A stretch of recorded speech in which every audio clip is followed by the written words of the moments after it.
Hello and welcome welcome all back to Penn State League and our coverage of the PSU LCS, where we are at the semifinals.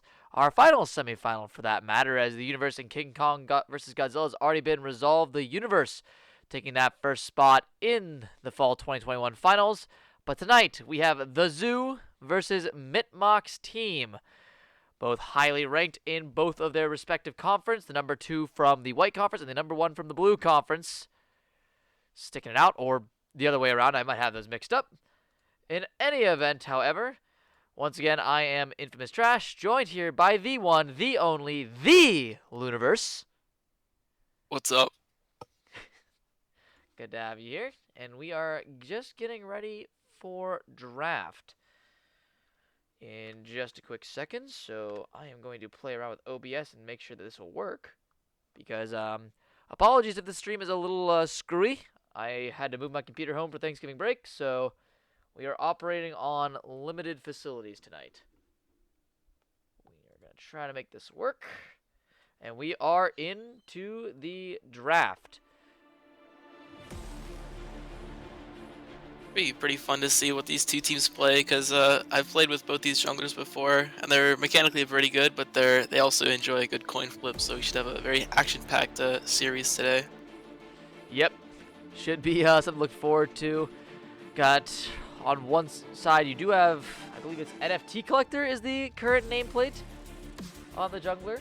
However, previously known as Ace Bugatti, an up-and-coming of PSU talent in the jungle position.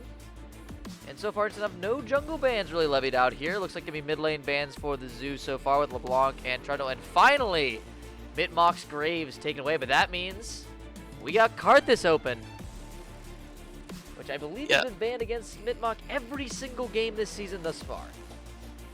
I mean, Karthus is just one of those champions that even if you're not ahead, he's just such an annoying champion to go against because you need to time killing him properly. Oh, Kindred. Yeah, it said will be the Kindred locked in first. A little bit interesting to see it blind, but certainly has plenty of skill on the champion to make it work. And immediately the response going to be Caitlyn Leona for the Zoo. It's interesting to see support Prio so early, especially because that can get counterpicked pretty easily by like Resh, Braum, Alistar, Morgana. Yeah, Braum here, certainly an angle you could look at. Still pairs well with other AD carries that are good into Caitlyn. And of course, this is preseason, so we got plenty of changes with how all of these team compositions will function towards the mid and late game. Instead, it will be the Galio lock-in for Mitmach's team. I'm expecting that to go to support. It's pretty good into Leona. She goes in, you just taunt and take reduced damage. Works good with Kindred ult because as soon as Kindred ult is expiring, if there's a bunch of people sitting in it, you just ult the Kindred, and then as soon as it expires, you knock everyone up and can win the fight like that. Very true. And yep, Jaden give me the roundouts. Not sure how he functions too terribly well in the preseason patch so far, as we've only had a week of it to go off of, but at the end of Season 11 certainly was one of the strongest AD carries in the meta. Saw him plenty at Worlds. And so Zoo, more than likely going to see the jungle pick up here. So maybe something like the Lee Sin would be a more classical matchup into Kindred. Lee Sin, Gragas works as well. Oh, instead a blind Malphite pick, I believe. Interesting. Silence ban. Yeah, I don't really like that Malphite, to be honest. I feel like if you're banking on Malphite ult, if you're initiating with it, you have to kill the Kindred before she gets ult off, because if you're just going all in with the fight and Kindred gets her ult off, and you don't kill everyone, then you just lose the fight. I would have liked to see something like Mordekaiser eventually, because Mordekaiser makes Kindred's life really hard, because if she ever ults, you just steal her from the ult and kill her instantly. Yep, absolutely. It looks like Cho'Gath's going to be the takeaway here as well, top lane, to try to pitch that pull off of. Try to get some of the more primary Malphite counters out of the way. Of course, still plenty of picks available. There's Kench up, Mundo up. I think Gragas beats it as well. Yeah, if you want to go more traditional takes, Ornn is still a perfectly fine matchup if you're feeling like going for a tank. Yeah, I think Ornn is just a better Malphite, honestly, because you basically just get his ult, but you also get the ornaments, and with games like this, you're pretty much guaranteed to go late game. Yep. It's going to take quite a bit of an early game snowball. Of course, both these teams make it to the semifinals level, obviously proving themselves to be some of the best that we got around here in our fall semester. And instead, it looks like it's going to be the Zach lock-in. So we're going to jungle on 4 here for the Zoo and leave up mid for counter pick. There's your Ornn. Yeah, looking like going to be the Ornn. I mean, it's either that or I think Mordekaiser is also okay here because the enemy team is basically all engaged, and if you can just take one of their engagers away, I'm pretty sure you can ult the Zac midair and his E doesn't go off. Like, he doesn't get the knockup from it. I wouldn't be able to quote the interaction, but that sounds right. That sounds right. It's a pretty safe pick. It works well with stuff like Kindred Gallery. You have a lot of zone control and team fight control. Pretty good range. Kindred gets her stacks plus Jhin, and then Ornn ult, you get like a lot of range and ability to space the enemy team comp. Yeah, speaking of like AoE choke control, that's another classic, and it's pretty blindable. Yep, Orianna very, very safe, especially now with mages having some access to anti-assassin items, so can't even go with the more traditional AD picks in it. Possibly another control mage here. Syndra, something that could get picked up. I think Victor is really strong this patch actually, and I know that N0 does play some Victor, so that's what I want to see from him. Just gonna go back to his tried and true, the Zed, locked away here, and so AP gonna be coming from jungle top lane for the Zoo. Of course, Zach does have some build paths where he can go more of the AP route. You have that Demonic Embrace, I believe is the item's name. Yeah, it's also pretty good this patch because you get more AP. I believe I think that's the conversion is 2%.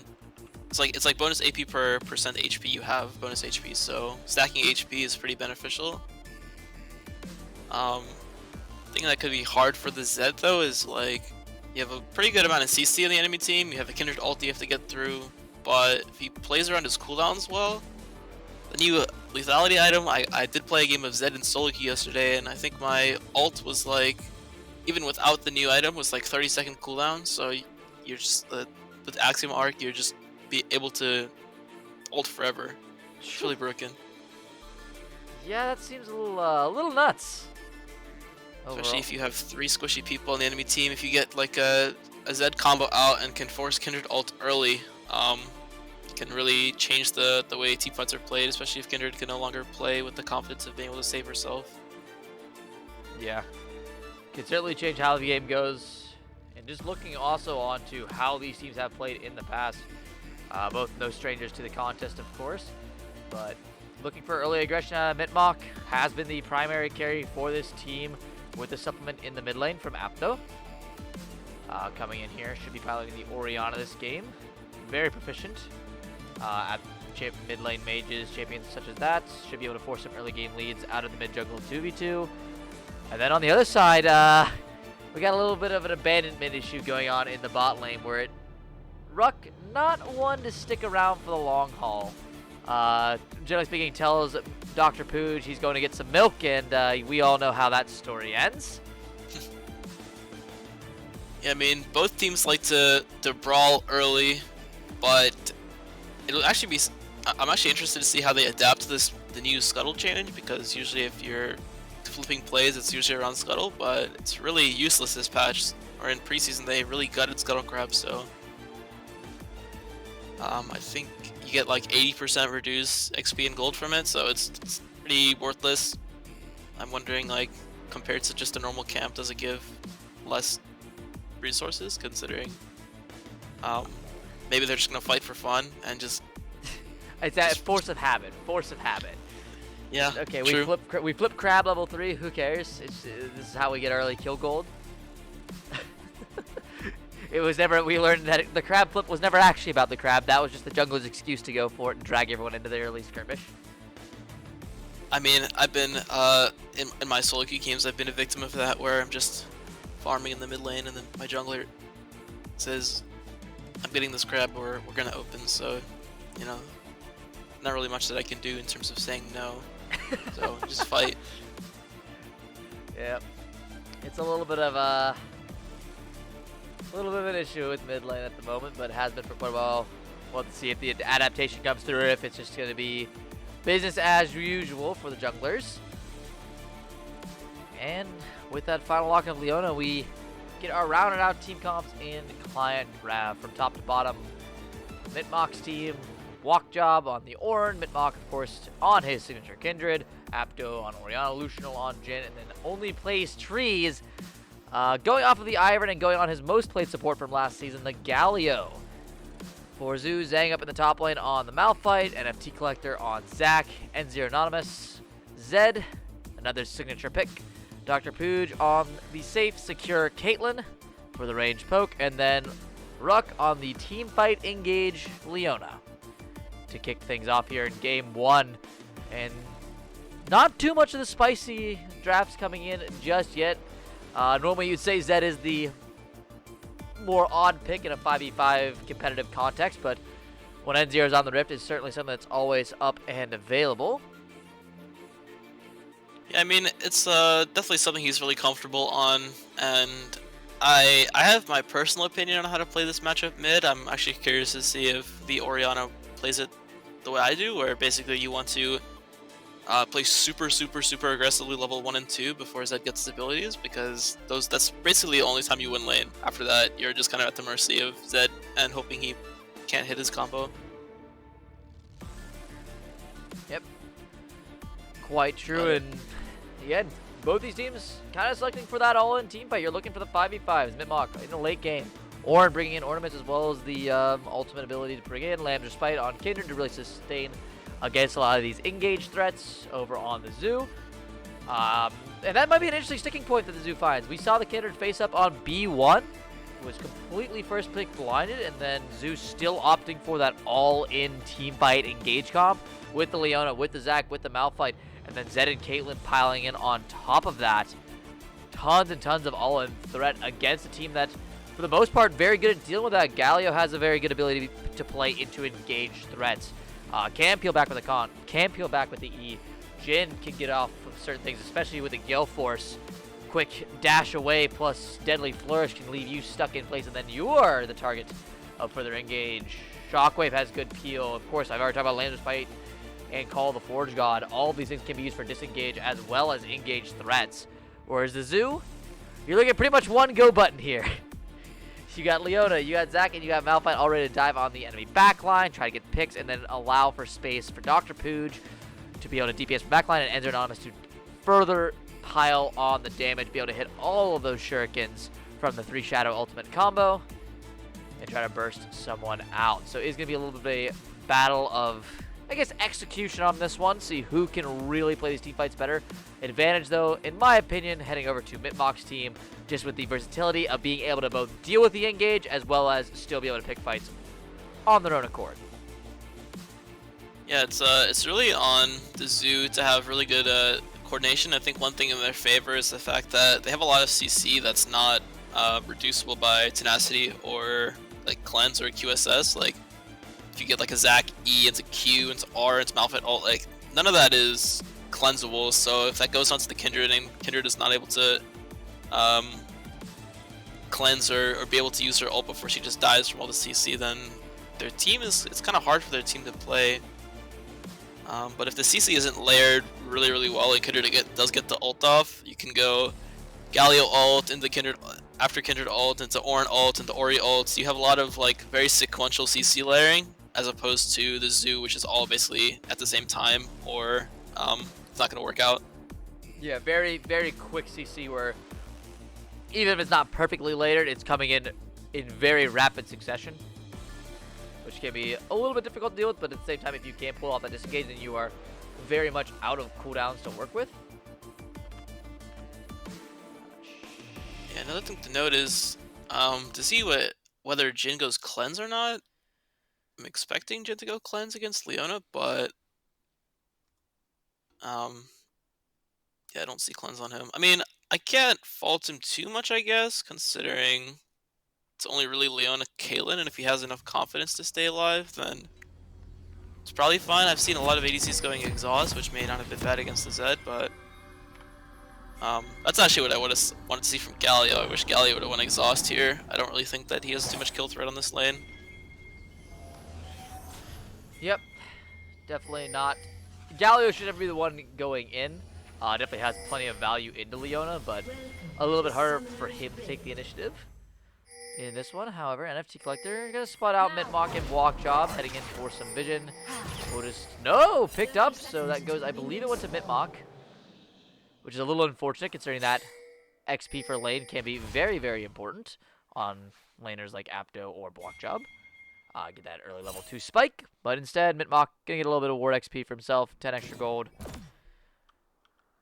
It ain't a full-on invade kind of style of lead, but you know what? We take those small wins. Yeah.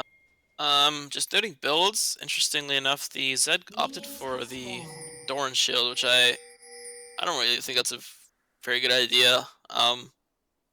He kind of gives up some early power instead of going like something like longsword, and I don't actually think Ori has that much onus or like the ability to poke him out after like level 1 to 2 because he could just hit his combo is a lot more punishing than Ori's combo, so it's pretty fine for him to just trade.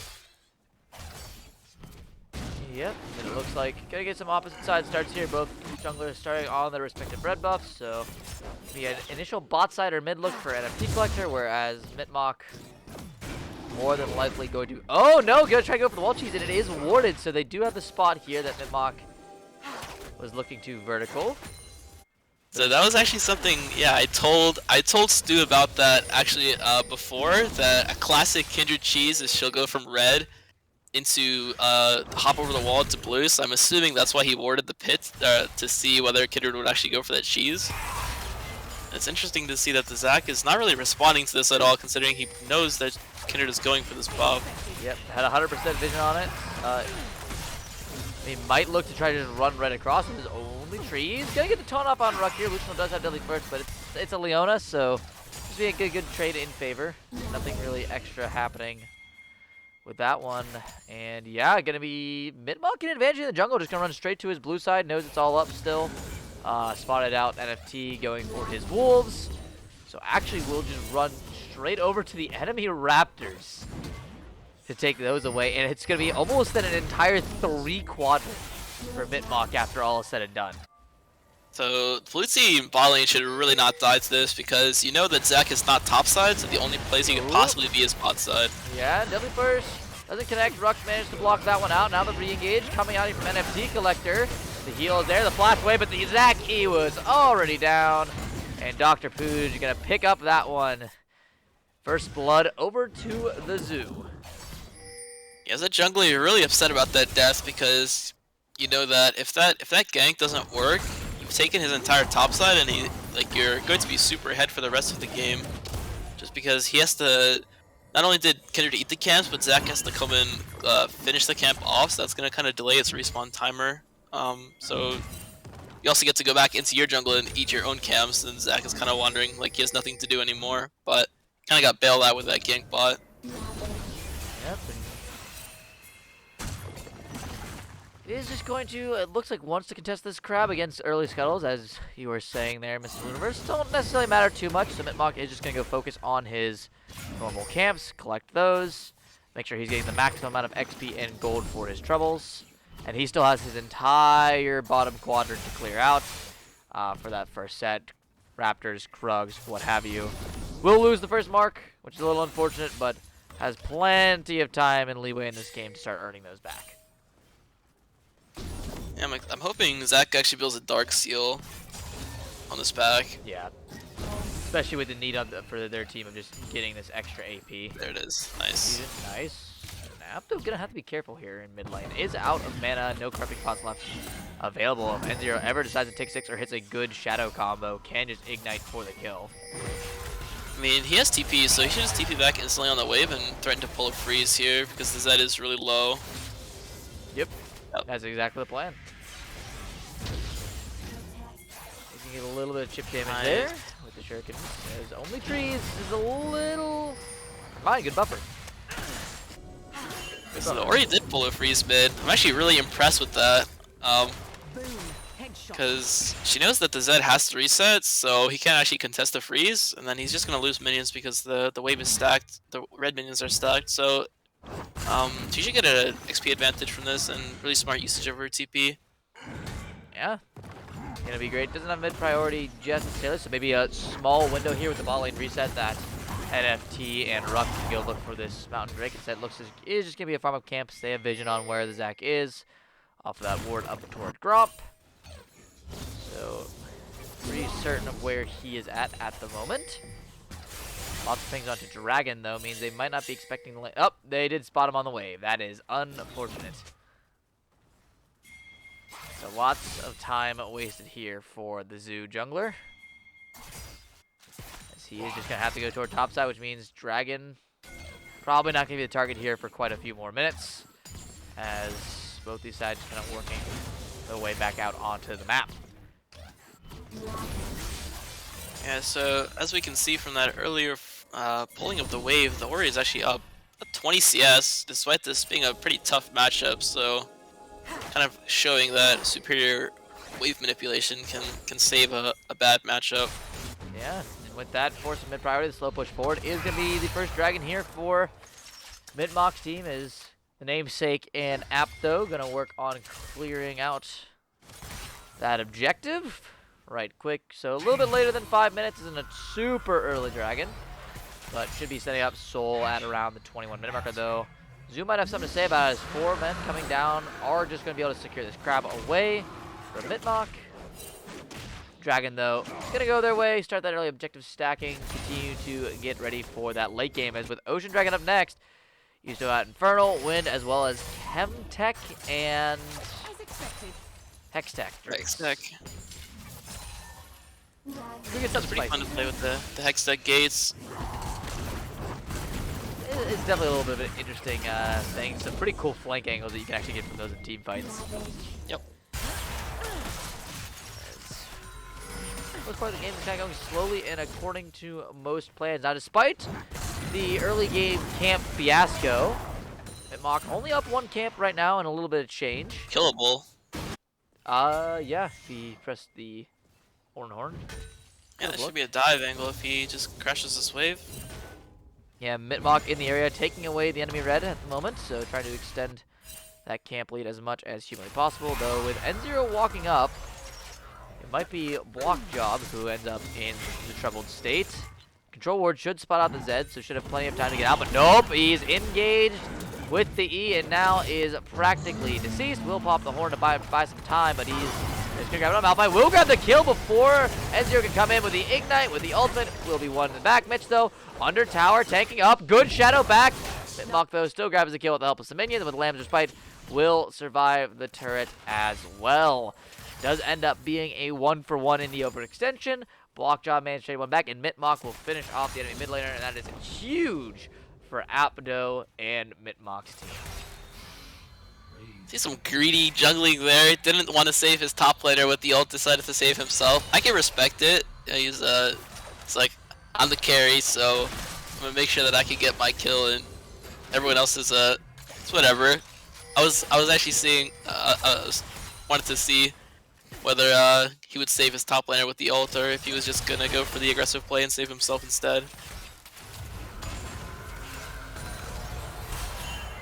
Yep, now looking here, bot lane, the ward will spot out, so once again, NFT Collector thwarted in his attempt to lane gank bot side, and gets his back cancelled.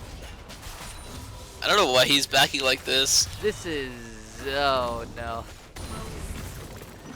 Meanwhile, Mitmach still getting work done on the top side, gonna grab that blue buff over towards Apto in mid lane, continue to get that Orion's ability to wave clear. The really huge advantage that all control mages have over assassins is your ability just to control that wave, make sure when you want to push, you can push. Yeah, so now Zed has the Dirk spikes. Now the lane is pretty scary for Orianna, because if she gets hit by a combo, she probably just dies to follow up ult. Yeah, Rook is looking here. Has Solar Flare. Instead, it looks like it's just going to be the Herald for the side of the Zoo. Pretty classic rotation of the bot lane up to Herald. Yep, Dark Bridge as well. We're going to lose an entire wave down bot that actually as the fight commences on the N0 actually. As Mitmach flashes away the Solar Flare, takes a good bit of damage from the ZE. Zhang being pressured off by Blockjob, and now it's going to be Mitmach's team coming back in. Good unstoppable onto the Kidder. No ulti means that NFT Collector picks that one up for free. Flash forward, Ruck Doesn't grab the stun up, walks up fast enough. The ulti coming down, and Abdo has to flash away as well as Ruck still in on the 2. Lucianol tanks the ace in the hole. Ruck barely alive. The heal not going to be enough to save him. Deadly Flourish doesn't connect entirely. It's Walk Chop now the target of the engagement. Abdo is rejoining the fight. Q finds 2, finally goes into that passive Walk Chop.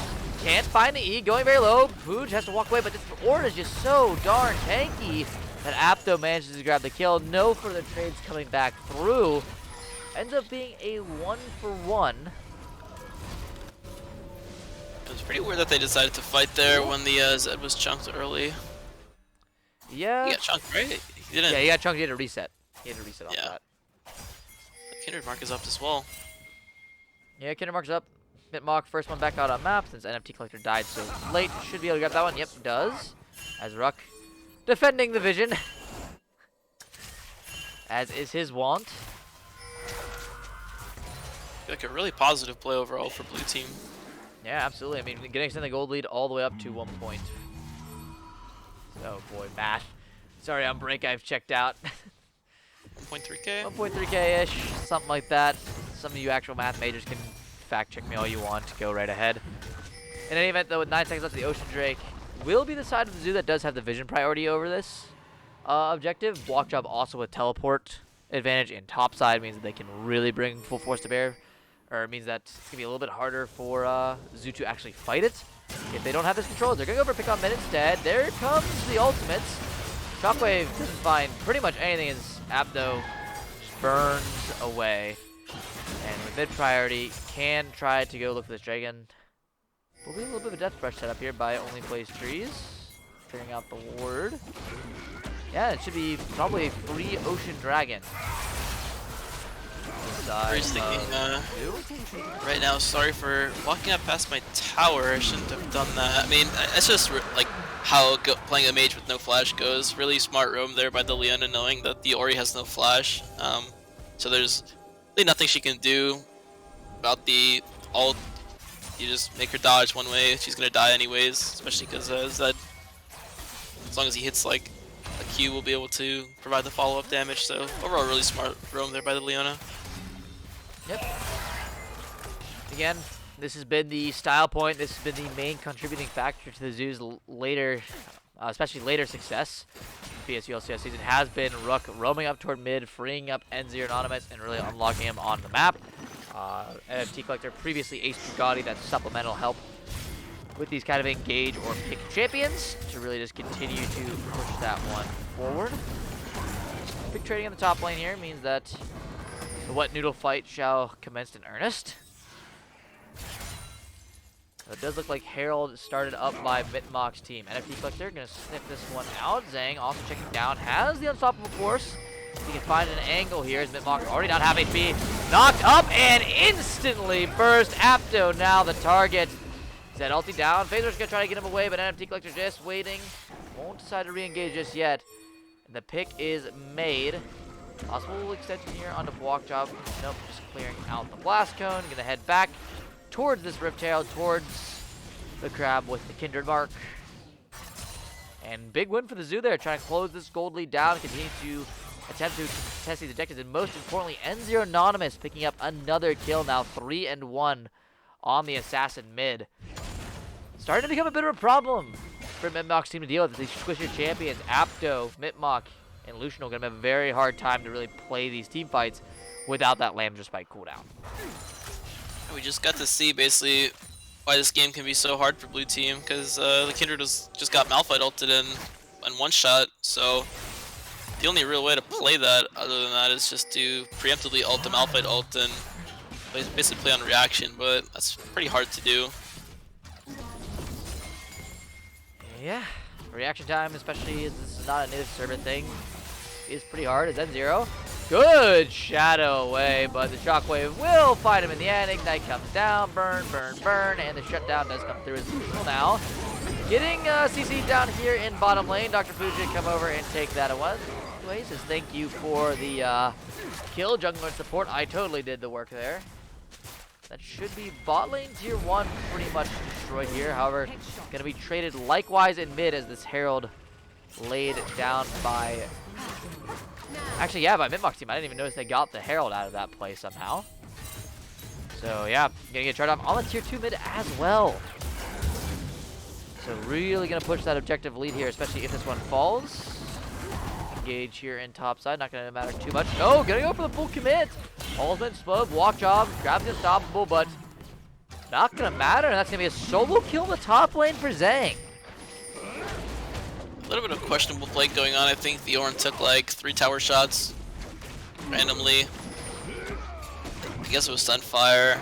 I think Ori's backing. She'll probably buy Zanya's. I think she has more than enough gold for it.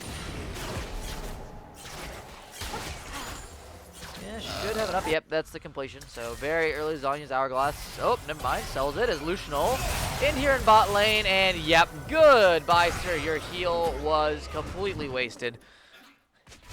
And that is the problem when you have a fed Zed for the Zoo. Gold lead now just around 500. So still advantage to Mitmach's team with the Zoo. What they can't do in CS and objectives, they will instead do by just killing you.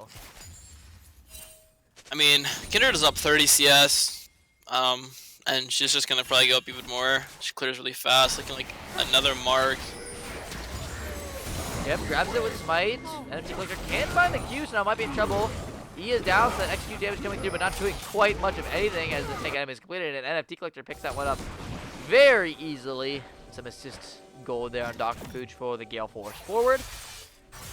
And did get the mark, so call that trade what you want. I mean, Zach is getting pretty strong. I think they have at least a Kindred to be able to answer. And I think the Ori is going Leandri, so be able to at least kill it. I kind of hope Zach just goes Demonic Embrace now, because one of the worries from Red Team, now that Caitlyn has Gale Force, is they don't really have any way to kill the tanks. They have no, like, percent HP or true damage, so Zach going Demonic Embrace would be helpful, because it adds a source of AP damage, as well as the burn damage, I believe, got buffed for preseason. I think is what they changed the passive, and like the AP conversion, and I think they also increased the burn damage. Lucianol just gonna burn the flash there, so 60-second cooldown for 5-minute cooldown. Traded off and away. Pressure just continuing to mount here onto Mitmach's squishies with this assassin roaming around unchecked. Do manage to force him out of there, but second dragon does go over to the Zoo, grabbing up their first Windrake. So continue to stack towards that soul. Of course, it is Cloud Soul, so how much that actually matters is up to you. However, NFT Collector gonna look here. Solar Flare also misses, but Mitmach stunned up. Teleport already coming in from Apto, and NFT way too deep. He's down already. Ruck gonna be soon to fall. Flashed away for now, but Pooch committing himself to this doomed venture.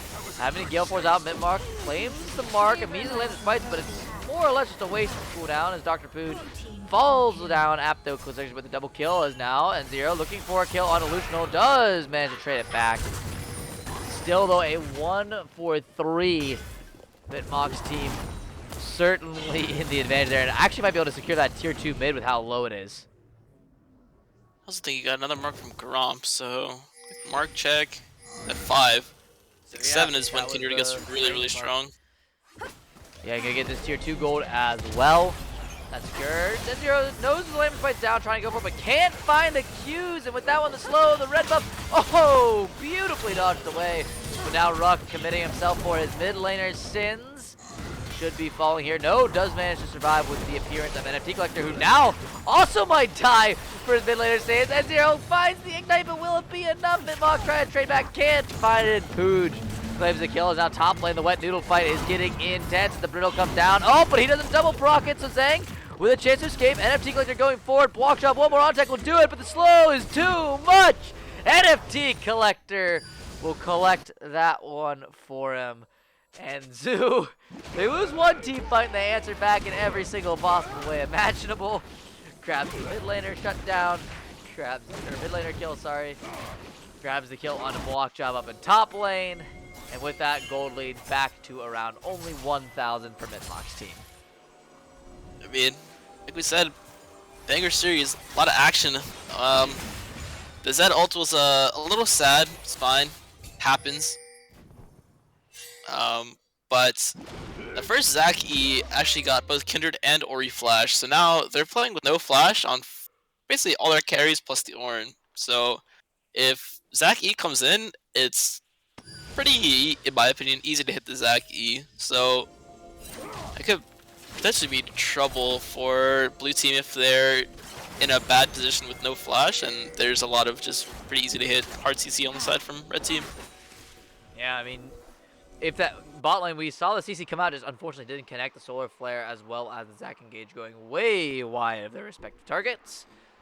Certainly have the opportunity to go for another one, but 140 left on this second Drake, so it might just be Zhang as a pick target. As he also does, should be able to get away from this one. Instead, the CC does connect, saving it for now, does finally ult away. That'll be up in plenty of time for the Drake, so nothing lost, nothing gained for the overextension. And with 3-man topside commit, that means some more pressure in the mid lane, some more pressure in the bot lane, but this Orianna is starting to sting. That FC Collector is so quickly finding out. Yeah, the Leanders will do a lot of work against the Zed, the Malphite, and the Leona, as well as the 2 items from Kindred, so these tanks will not really feel as tanky come this team fight now that blue team has started hitting their item spikes. Yep, definitely going to be something to consider. And again, 48 seconds left. You have Mythics on pretty much everybody at this point. Most people completing their second items very soon. You already see Kindred has that Phantom Dancer in inventory, as well as the Kraken Slayer. And Leona, I believe that's the new support Mythic that I see. Onto Ruck. Yep, Even Shroud, Evan Shroud. Evan Shroud, 200 health, 20 ability, 30 armor, 30 magic resist. And after mobilizing champion, it's basically Abyssal Mask, essentially, as N0 is finding himself CC'd a bit by Block Job. So if we're not going to find him in Mitmach, just find the Q on to Block Job as NFC Flicker dives in, but this might be the overextension. Orianna Ball's there, there comes the Ornn Horn, and Zac already down. Ruck can't find the Zenith Blade. Shockwave will bring him right back into the fray, and finally the re-engage comes out. They find one kill to Kindred, but do they have any more buttons to press? Got ult in as well. Heroes entrance saves everybody else, and Food now has to try to walk away after, though, with the speed boost. Command Dissonance, buying him some more space. Block Job as well on the advance. Dr. Pooj getting away from now with the help of the Wind Dragon Rift. And again, it's Zoo looking a little bit too far into it. Can't find the CC with the Solar Flare, burn a few minutes too many cooldowns. And spiking the pick onto Mitmach will be the Dragon over to his team instead. With that gold lead now soaring to almost 2K. That's kind of what we were talking about earlier, is the two dynamics of these teams. One, we saw Kindred getting absolutely popped without being able to ult, so that was one thing we talked about, but this blue team's comp is really good at punishing overcommitments for the red team, which we saw with all the missed cooldowns and them kind of running away, but there's a big Ornn ult to punish that overcommitment. Yeah, I mean, punish they did, and now 2K in the lead, probably the biggest lead we've seen all game long. Still at the 20-minute mark or so, a little bit of a slow burner in the snowball department. But it is just a battle of execution here. Both these teams neck and neck for game one. Of course, whoever wins this game going up to that coveted match point, which is one win away from them and an appearance in the PSU LCS Fall Finals versus the Universe. In fact. Now, seeing the top laner switch down to the spot side, Zhang going to attempt to defend this last outer turret, and I think one of the big thorns in the side of the Zoo thus far is with how fed this Orianna has been with the early lead generated by the Herald. This mid lane tier 1 is still hail, whole, and healthy. Making it very hard for them to get any type of meaningful mid priority to really push into the river and the enemy camps. It's also interesting that the Ornn decided to upgrade the Jhin. I feel like that's Ooh, top lane. Taunt comes in onto N0. Good dodge away. But now with the TP in from Apto, N0 gets away from now. Solar Flare does connect, but it's a force. Make it 5v2 as Zhang does manage to stop one TP away. Mitmach goes for it into the root. N0 trying to peel back.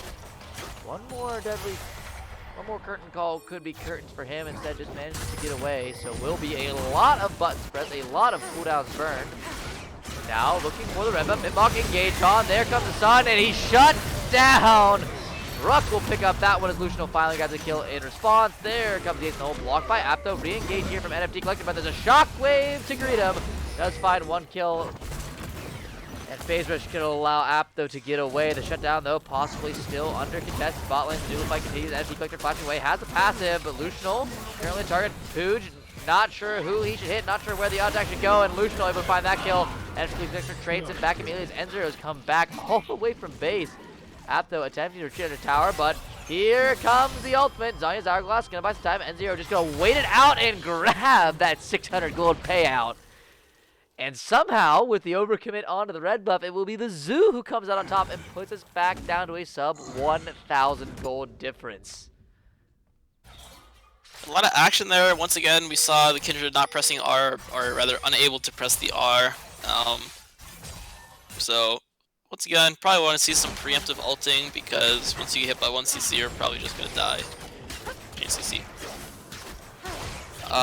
Double LDR built from the 80 carries. Big fan of that. Love to see it. And the Kindred has Mercs, but I don't actually think that's going to help against the enemy team comp. Maybe just wants the MR. But actually, something interesting. See, I've actually been seeing this a lot recently. Is Chemtech Putrefier on the Orianna instead of Morello's? I think it's cheaper. That's been it's more gold efficient for the stats, as well as if you ball somebody else, it still applies the Grievous Wounds to both of you, I believe. So very nice item. Pretty gold efficient as well. Does help out a lot. And then Collector gonna try to find himself a pick here, but it is only a Malphite Zac thus far, so ulti already expended. There comes the Malphite ult again. This is on the 2 tanks. Ace in the hole zone, Mitmach off inside, farming Frogs, N0 in as well. The Gale Force. Now realistic triple before Inspect comes out, and that's gonna be a shutdown onto N0. Mitmach still alive and well. Pooj trying to fight him on the backline as Jin grabs the one shutdown with the curtain call. Mitmach manages to kite away toward the bot side. Block drop, puts him forward. He'll gonna try to buy some space for Pooj and Ruck. As there comes the Zenith's Blade, Sun comes through, but again, this is still on to the mighty Ornn and Pooj. Good kite away for now. Won't get the brittle proc, and Ruck grabs that kill for himself. Zhang out of mana on the Malphite.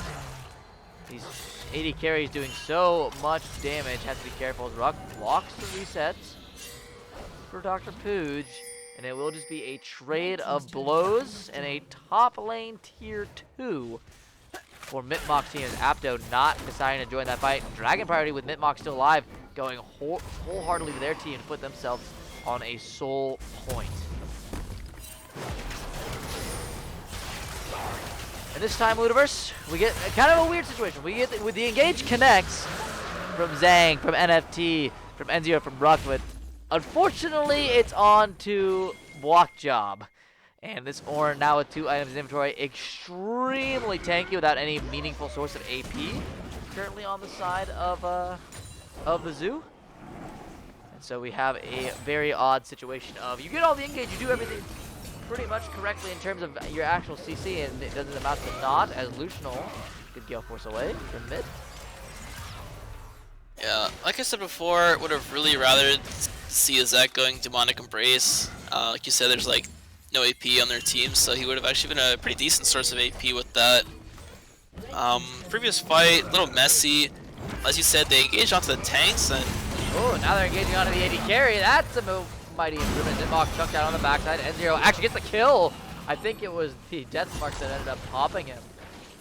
Just a few seconds off Layman's fight, and with 2 quick picks like that, that's probably going to be the Baron. However, Apto still pushing in this bot lane tier 2, so turrets continually going the way of Mitmach's team. Yeah, they're not even going to send. N0 finally pushing that reset button to go back to contest with Orianna. Oh no, gets canceled by the Baron! Oh, he's getting canceled again as well! He's standing in the AoE. He's had enough. It's doomed. This Ori is gonna have a lot of gold. She's been sidelaying for a while. The Chovy tech, so. Yep, should have Void Staff on this reset as well. Yep, there it is. So pretty much full build should be selling those company pods very shortly for that final item. I'm assuming something like a Death Cap. Probably the angle here. As you already have the Zanyas, you already have the Grievous Wounds. Your utility is well and rounded out. Decap is good if she's really afraid. Oh, I've actually seen people go Cosmic Drive on Ori as Oh, well. yeah. Cosmic's another good one. Yep. Cosmics can You, be good, especially if you really covet that movement speed. you can take her as a kind of a Battle Mage style champion. Yep. Well, Victor mains really like building that item because you can pop the bonus AP movement speed and go 1v9 mode, become Thanos. Yeah, pretty much gives you a ton of CDR as well to really keep checking out those abilities. Of course, a little less prevalent on Orion, their cooldowns are pretty absorbed. Dr. Fooge overextending in mid, has to flash away. Old Fortigo does connect with NFT into the side, finds the knock up on the 3, but there's really no support as N0 is still pushing down in bot, and that means there's going to be a bunch of buttons burned. Nothing really to come of it here. Still around a 1.7, 1.8k gold lead for the side of Mitmach's team, as this Baron not really doing too much else but being a gold boon and a little bit of a wave buff as Apto the target. Zang finds the ultimate. Yeah, Oriana is very dead. Trying to get that shutdown. Gets it over there into N0. Zed advancing to 10 and 3. So a little bit greedy on the top lane push this time around without that tier 2. And bring back the goalie a little bit. Ruck finds himself on the block job. I'm not sure if they want this fight. No, they're just going to go for the mid lane tier 1 dive potentially. NFT collectors in. Good damage by Dr. Fooge and Illusional. Can't find the ace in the hole just yet. Finally comes out. This might come through for the vision. And Dr. Fooge picks up that one as well as the tier 1 mid. And NFT collector was debating about diving the tier 2. Was duly considering it, but a little more wise just to sit back and continue to push with this Baron buff. Oh, nope, we get a death mark on Mitmach. Manages to dodge away from LCS. His Rocket then going in. FD Collector does have the ultimate, trying to get back onto Mitmach. Goes into the Lambert Spice, walked off, trying to find the CC. Dr. Fooge tanking the turret as the AD carry, but Enzier's already found the kill on the jungler. Back over top the wall. Ruck takes the turret beautifully.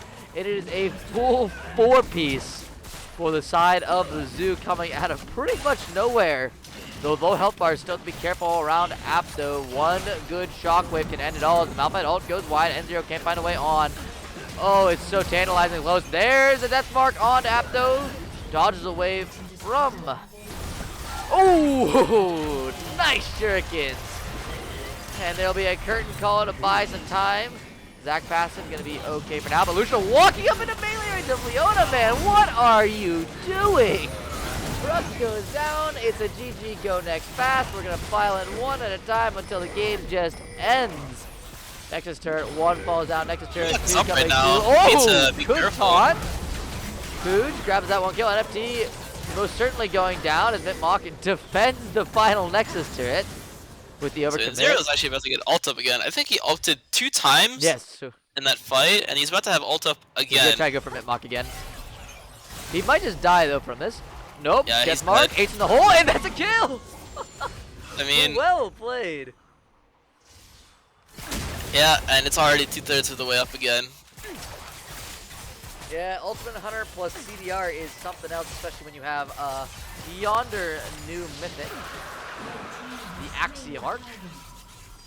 Yeah, so I 25% bet they have a lot of gold to spend now. It was a really long fight, really looking like a solo queue game Yeah. where everyone is Fooge just has dying one after each other. 4,000 gold. Fooge is sitting on 4,000 gold, just found 3,000, I believe, picking up that full GA, as well as a pickaxe. Yeah, I don't think Jay is the play. Yeah, I like the IE better. There you go. Still grab, And the stopwatch. still grab the stopwatch, and I'm guessing that's going to be GA component here shortly. That's fine. Yeah, that's fair.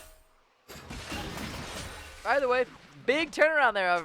I mean, that's just Mitmach's team, I think, a little bit uncoordinated, a little bit in a panic as they kept filing into the enemy team one at a time, one after another, one after another, one after another, until everyone had pretty much done their piece and died.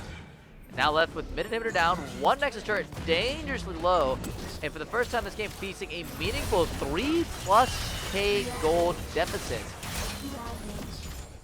Gonna be quite hard to deal with, especially as that hard CC continues to come through, and N0 has been one-shot capable for quite a while at this point. Yeah, that's the thing. We're at the point now where it's really favorable for N0 to just deathmark the Kindred and run away and just try and trade ult for ult because the difference in cooldown is just so great between the two. Absolutely. Even at rank 3, Kindred ulti still over 60 seconds on the CD, whereas ZL probably under Probably just hovering around 30 right now, even without the Axiom Arc passive. It's 30, yep. 29.63. Wow. Yeah, even closer than I thought it might be.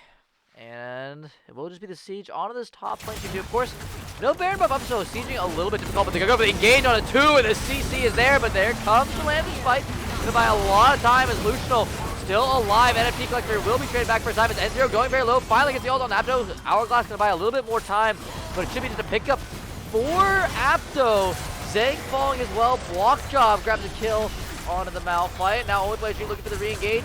Rook hot out. Deadly Flourish should be able to secure it. Apto managed to grab it as the Gale Force in from Dr. Boost can claim one back. Flashing away, but will be enough. Pops the stopwatch. Is there enough damage for a kill? Lucianal, yes! There will be a trade, but it's the 800 gold to Apto, and with the overcommit, full 5-man ace for the side of Mitmach. We'll lose the next turret, though.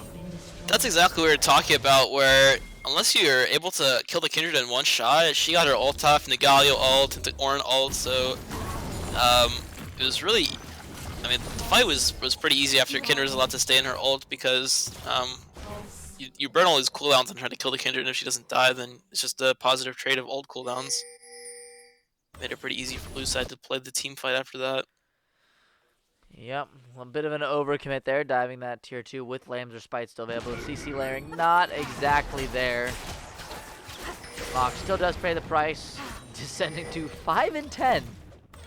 Doesn't feel like it. Doesn't feel like it's a 5 and 10 Kindred. This champion still does ludicrous amounts of damage from this point in the game, but has been the target of N0's eye for most of the match thus far. I mean, not the 8 mark point, so really strong. Yep. Ori finished Death Cap, so she's full build now. Caitlyn finished GA. And we've been having ornaments come through continuously. You have ornament on Orianna, ornament, I believe on Jhin. This is kind of annoying for the blue team, right? Because they can't really walk too far up because Zed can just walk into their base and threaten end, right? Like, you can see him posturing for the mid inhib. Yeah, he's like, straight up just running for it.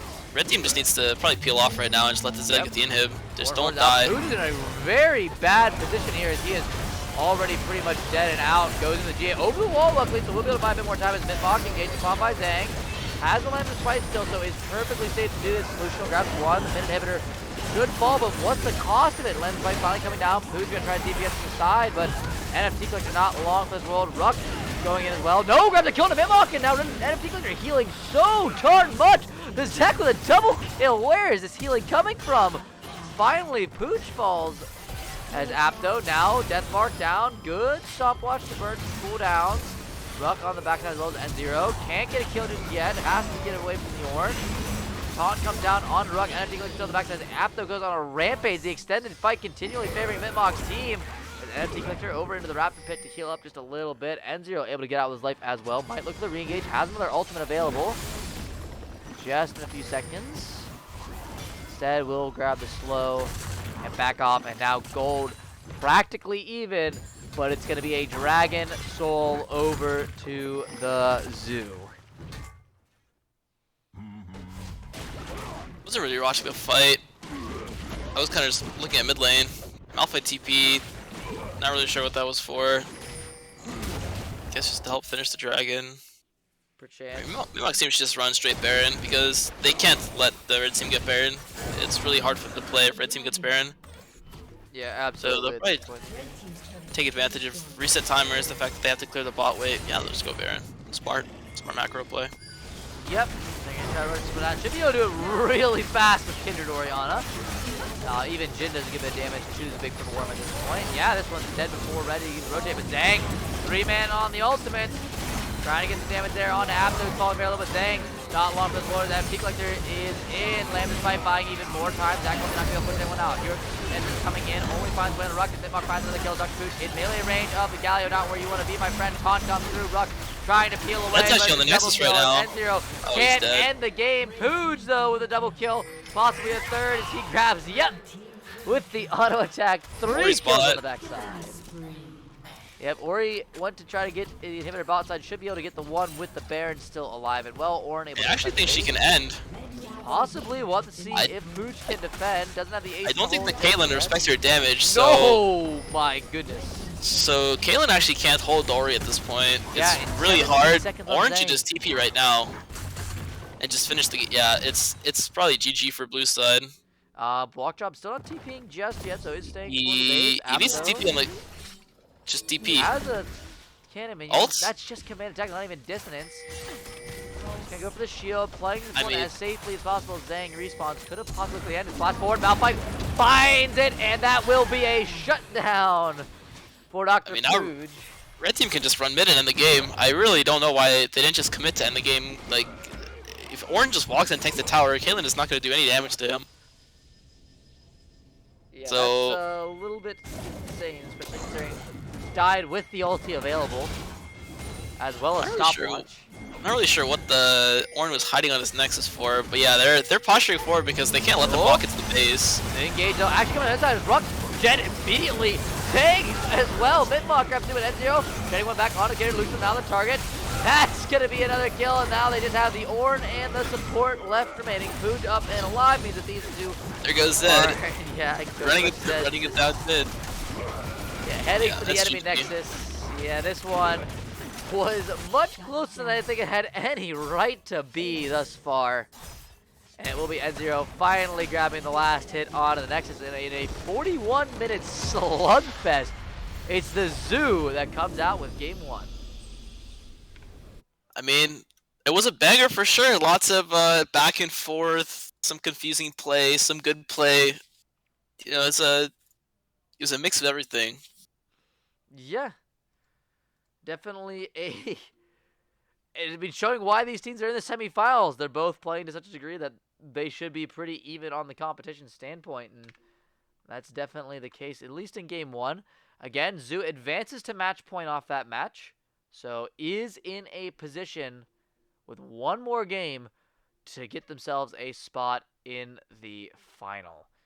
So we're going to have to see what the adaptation is, what the decision-making process goes about here for game two. But Zoo on match point, representing their conference here in the semifinals. But until game two, we're going to take a little bit of a break here on cast and come back in just a few minutes.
All right, welcome back for Game 2 of the PSU LCS Fall 21 semifinals between Mitmach's team and the Zoo. We're getting into draft for Game 2.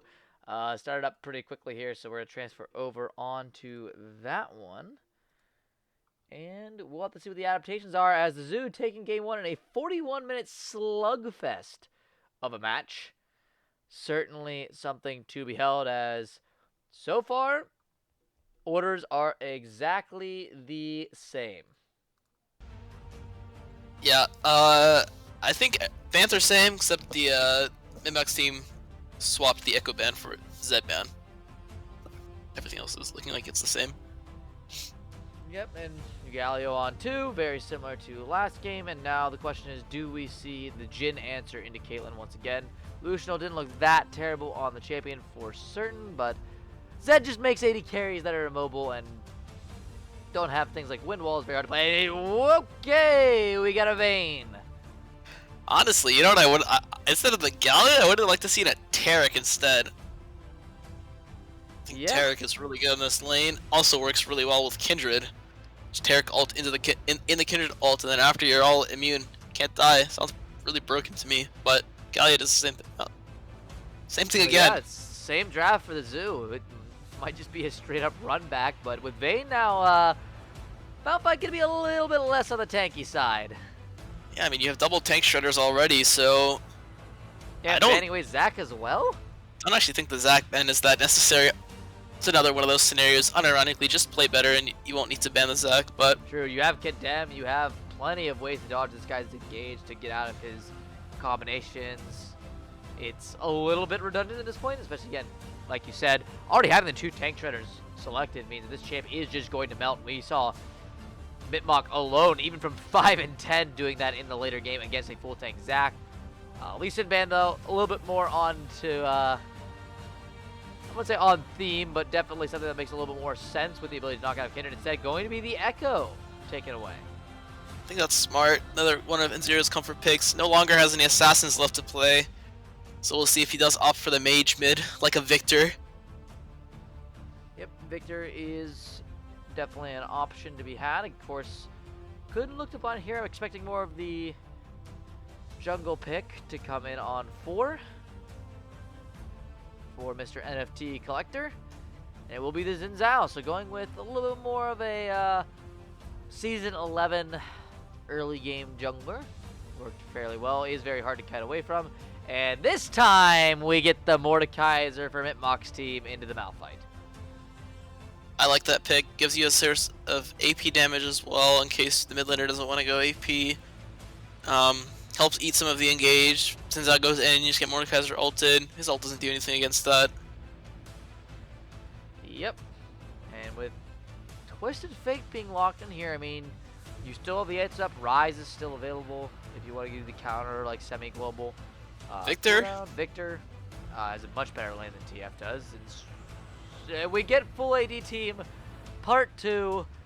AD carry Boogaloo. Yone gonna be R5'd into TF. I mean, in theory it's fine because you don't really need to kill the tanks. The issue is, an interaction to take note of is if Mordekaiser ults the Yone while Yone is in his E, he doesn't actually get to go back. So he's kind of stuck in the realm.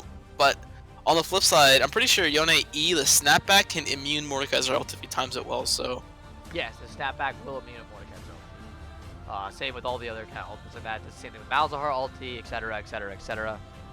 So even with suppression, can be avoided.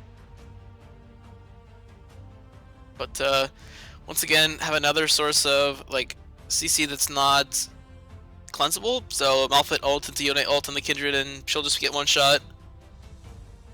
And Kindred Vayne are pretty much the only 2 sources of damage on the team. Mordekaiser can do some damage. I'm actually interested to see what build he goes for. Yeah, do you have any idea if the tank build is still viable by chance? I haven't been keeping up on the Mordekaiser statistics, but I know the tank, or the 1 AP item into full tank was the build for quite a while with Riftmaker into all that stuff, or just 1 AP item in general and then full tank build because your passive just does so much damage after those buffs. I mean, honestly, if I were him, I'd probably just go the Frostfire build again. You have enough damage with Kindred and Vayne. You could go Riftmaker. Honestly, Riftmaker is probably not bad. Riftmaker into like full armor because Yep. you definitely want to be itemizing armor this game. Tabbies. Could even go Once you get the Thornmail Zanyas. completion, not going to be bad against Yone, who is going to go with something like the Shield Bow. Actually, pretty much exclusively go Shield Bow. You don't see Yone take anything else. Thornmail, Randuin's is probably fine. So Yep, Randuin's as well. Of course, not the best armor, not the best itemization for lane, per se. yeah, but I mean, with Mordekaiser's W, he'll have more than enough sustain against the Malphite if he just goes second wind and de-shield. So Yep. Should have more than enough to deal with the Malphite. And I mean, mid lane also interesting. Twisted Fate into Yone. You're gonna have Global versus very, very good Duelist in the Yone. I'm not entirely sure how the matchup plays out particularly well, just because TF, while popular in pro play, not something you see too terribly often in the annals of solo queue. yeah, so it's kind of similar to the matchup from the previous game where TF level 1-2 is really strong. He'll probably go either W or E level 1 and then take the other one level 2. So his early dueling is really strong. Yone can't fight that at all. Honestly, expect the Yone to go D-shield or at least something defensive early just so he can get through the early lane, because once he hits that 1100 gold boot spike, the lane gets pretty hard for TF. I'm expecting the Yone to go lethal tempo actually now. Lethal tempo on Yone makes it so that the stacking attack speed actually reduces his Q cooldown. So Oh yeah, right. That is something that that'd be an interesting function to see in practice. yep, so he can go lethal tempo, Kaylin will go lethal tempo, Zinzao also can go lethal tempo. Vayne with lethal tempo is pretty strong. I've actually seen Mordekaiser with lethal tempo as well before, so I'm not expecting Mordekaiser to go lethal tempo. I don't think that's that good this game, but definitely an option. One thing to note, I guess, is different from last game, is last game they had their mid laner Apto on Orianna, so kind of a carry style champion, whereas TF is a support champion, kinda. So it'll be interesting to see what the mid jungle 2v2 looks like, and if there's any support interference in that. Yeah, I mean, we did see it last game. Opto on the Orianna, one of the main damage threats for the team, especially later on. One command attack, command dissonance combo. Practically one-shotted Dr. Pooch, who was very, very fed on the Caitlyn. So, let's see what he can do. Of course, Twisted Fate can get to that level if he gets ahead in this early game, if he can find early kills on those roam timings. Of course, once you're at level 6, you get the Destiny available. Super, super powerful for pick making. Can really punish those overextensions into the enemy jungle and just in your lane in general. One place we definitely look at for is bot lane with the Leona Caitlyn, as well as N0. If he's ever caught out somewhere else, Apto can just port right in and really give that fight a boost with the gold card. So yeah, also something interesting to note for those who care. So Apto, also known as Dopa, very famous TF player, TF Ori player in he plays in Korea and China. He's famous for his TF, and one thing he does on TF is he'll stack and crash a wave on 5, and then he'll recall to buy his items the wave before he would have hit 6. So he buys, comes back, and the wave that he comes back to is the one he hits 6 off with, and then he makes an instant roam. So I think, I don't know if he's the one that popularized it, but he makes that something he does a lot on TF is coming back for the level 6 wave with full items. So it'll be interesting to see if Apto in this game actually takes inspiration from that and does the same thing. yeah, certainly could see something like that. Have to be something to look out for in terms of buy timings. We don't really talk about cheater recalling too much anymore, just because it is such a common thing to do, and at least a lot of lanes you've been seeing in PSU LCS aren't necessarily ones where you could force those kind of advantages in the early game. Since, you know, stuff like Renekton and these really lane dominant early game champions have really fallen out of favor. Been a little bit less prevalent to see such one-sided matches, but Mordekaiser into Malphite, certainly one where it can go that direction if given the right circumstance. Same thing with mid lane. I In my opinion, it's really only possible to do those on kind of one-sided early matchups where one champion can't really even interact with the lane at all. It's actually possible if TF postures really aggressively early, like I'm talking standing on like caster minions or even middle of the wave and just throwing cards every time Yone walks up. If he goes for that electrocute as well, it can be really dominant early game and can cause Yone to kind of give the wave early, which can lead to a cheater recall, and especially since he did pull the wave, I expect that he does know how to cheat a recall, so it'll be interesting to see what he does with the lane manipulation, considering that's a really big part of TF. Not really a mechanical champion, so he mostly gains leads through wave manipulation, playing the map better than the opponent later. Certainly so. And with this, we get on into game 2 for the loading screen. Again, Zoo up on that match point. It's going to be double cleanses. Both bot laners electing to take it this time around. That's for Dr. Pooch, as well as Luciano on the Vayne. And then ignites for both supports. So no heals, no exhausts. We are going for damage, and then there is going to be technical teleport advantage onto the side of the Zoo, as N0 electing to take that one on the Yone. But of course it is a TF he's facing against, so a little bit more than finicky to deal with in that regard. Either way, it looks like it's going to be a 5-stack topside for the Zoo as we get out here for game 2, match point. Mitmach's team looking to stay in the running for a finals berth. 30 seconds until minions spawn. They saw that Mitmach invaded early last time, probably wanting to catch him. Mitmach probably knows that they want to catch him, so just electing for a save for a 5-point. Yep.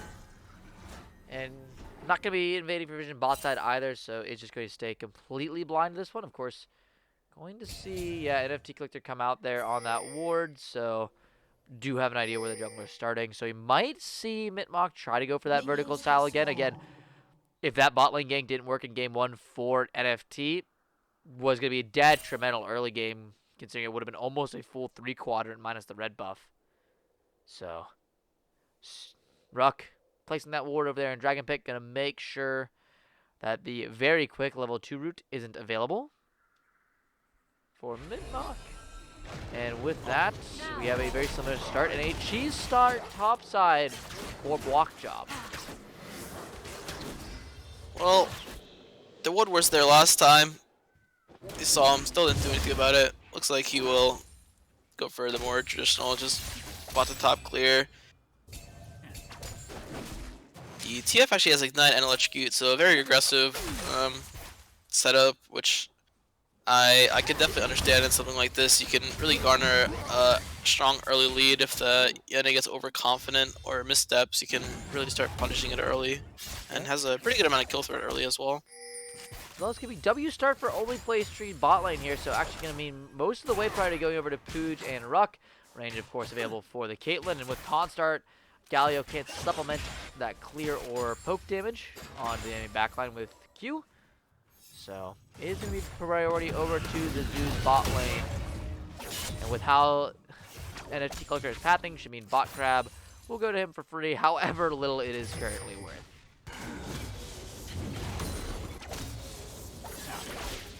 We'll just be looking for that 50-50 on the Kindred mark as it spawns. And pretty much everything playing out as expected for these early game matchups. Both junglers looking for clear. Kindred is going for a 5 camp to start off, so just going to skip the Krugs, where Zindao going for a 4 camp. Be a little bit behind in the camp department in that XP, but Bond collecting the crab might be able to invade onto Krugs if he suspects that those weren't up. Hard shove right now. I can potentially look for an early recall if they just shove this, but looks like they won't.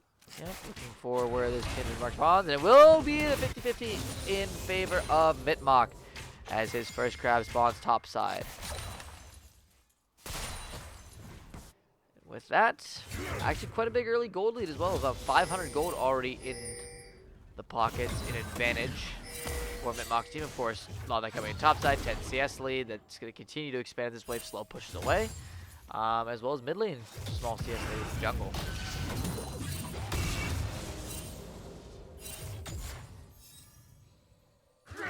that in the early game. More than likely, a bit of a slow burner. Seeing these wave push in, Dr. Pooj probably wants to have a recall here sooner than later. Looking for that, of course, you're looking for, what, 1,300 gold spike, where you're looking for the Moon Quiver off first reset, or possibly wants to go for the pickaxe for a little bit more actual just straight damage. And if so, 875 could just wait for boots back as well with 1175, something like that. Any event. NFT Collector also going to be down a little bit on tempo here as well. Mitmach already getting a reset off, whereas he is playing around in the enemy jungler looking for what's up, what's not. Might be a lane getting down here about that. Mitmach just walked out. Good! Flash caught the cleanse. A little late, but should serve its purpose as Dr. Pooj gets away for now. No heal means that Ruck dangerously on the edge there of a Kindred Mark's execution. Might look to be a dive here as Flash burn from support, but Mitmach has his big wave as well, crashing under. Galio gets in, double taunt lands, and that's first blood on the Vayne. Ruck flashes away, but will it be enough? No! N0 is here as well, but might go down. Luciano going very low, will be finally finished off. Only place trees finished up by NFT Collector on the backside. Ends up being a 2-for-2, but a massive wave loss by Dr. Pooj on the bot side. And with the first blood and a second kill as well, going over to Luciano. You could not be more happy if you're Mitmach's bot lane. Yep, saw the TF actually recalled when he was 5, so I'm not sure what the XP state is right now if he gets 6 off this incoming wave, but it'd be interesting to see if he hits 6 off this wave and then looks to make maybe an ult play top, honestly, with Kindred or maybe another play bot now that their bot lane has no sums. Yeah, he is 6 now, so. And gonna be an engage here mid. Apto though doesn't get hit by Wind Becomes Lightning. And with that, the gold card available, but the CC lock is there. No! Great flash away from the ultimate. Now it's a bunch of flashes that they burn in exchange. NFT Collector definitely following for this one. Ruck soon to follow. And it is just a disaster of an overextension for a kill as 2 fall down. Yeah, you get a kill on the N0, but that is now a 3-and-1 Vayne from the bot lane roam. Yeah, so I'm not sure exactly what happened, but what I would imagine is that N0 greeted the Q. So on Yone you can is it Q3 the knockup? I think it's Q3. Whatever. So, yeah, Yone Q3. The knockup on Yone. I think it's Q3. So you can Q3 into instant ult. If the knockup hits from Q3, the ult is guaranteed to hit because no tenacity can reduce the knockup duration, but some Yones that may be a little inexperienced or even greedy go Q3 into W into ult, but that gives TF a time or 2 flash instantly right after the knockup ends, so I would assume that's what happens. Otherwise, if he had played it right, the TF wouldn't have been able to flash him and have just died with nothing to do about it.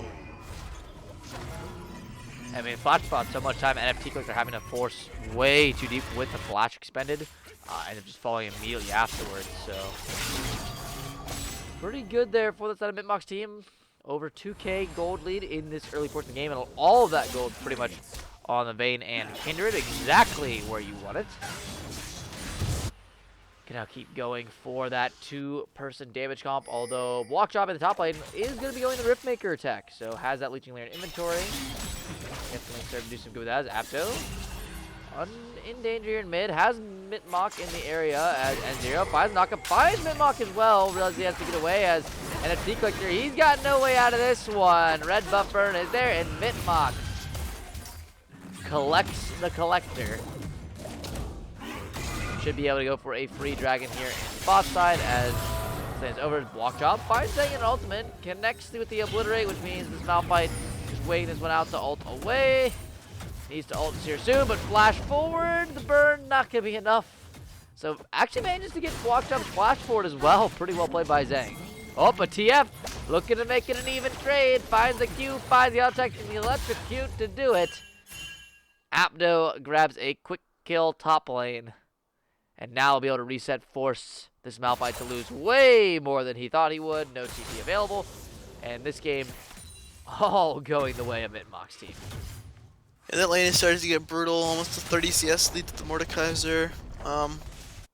Big lead as well in the bot lane, so also big lead in the jungle, so the game is looking pretty over right now as long as Mitmach's team doesn't make a bad flip and throw the game. Yeah, already a 1,200 gold difference between these 80 carries.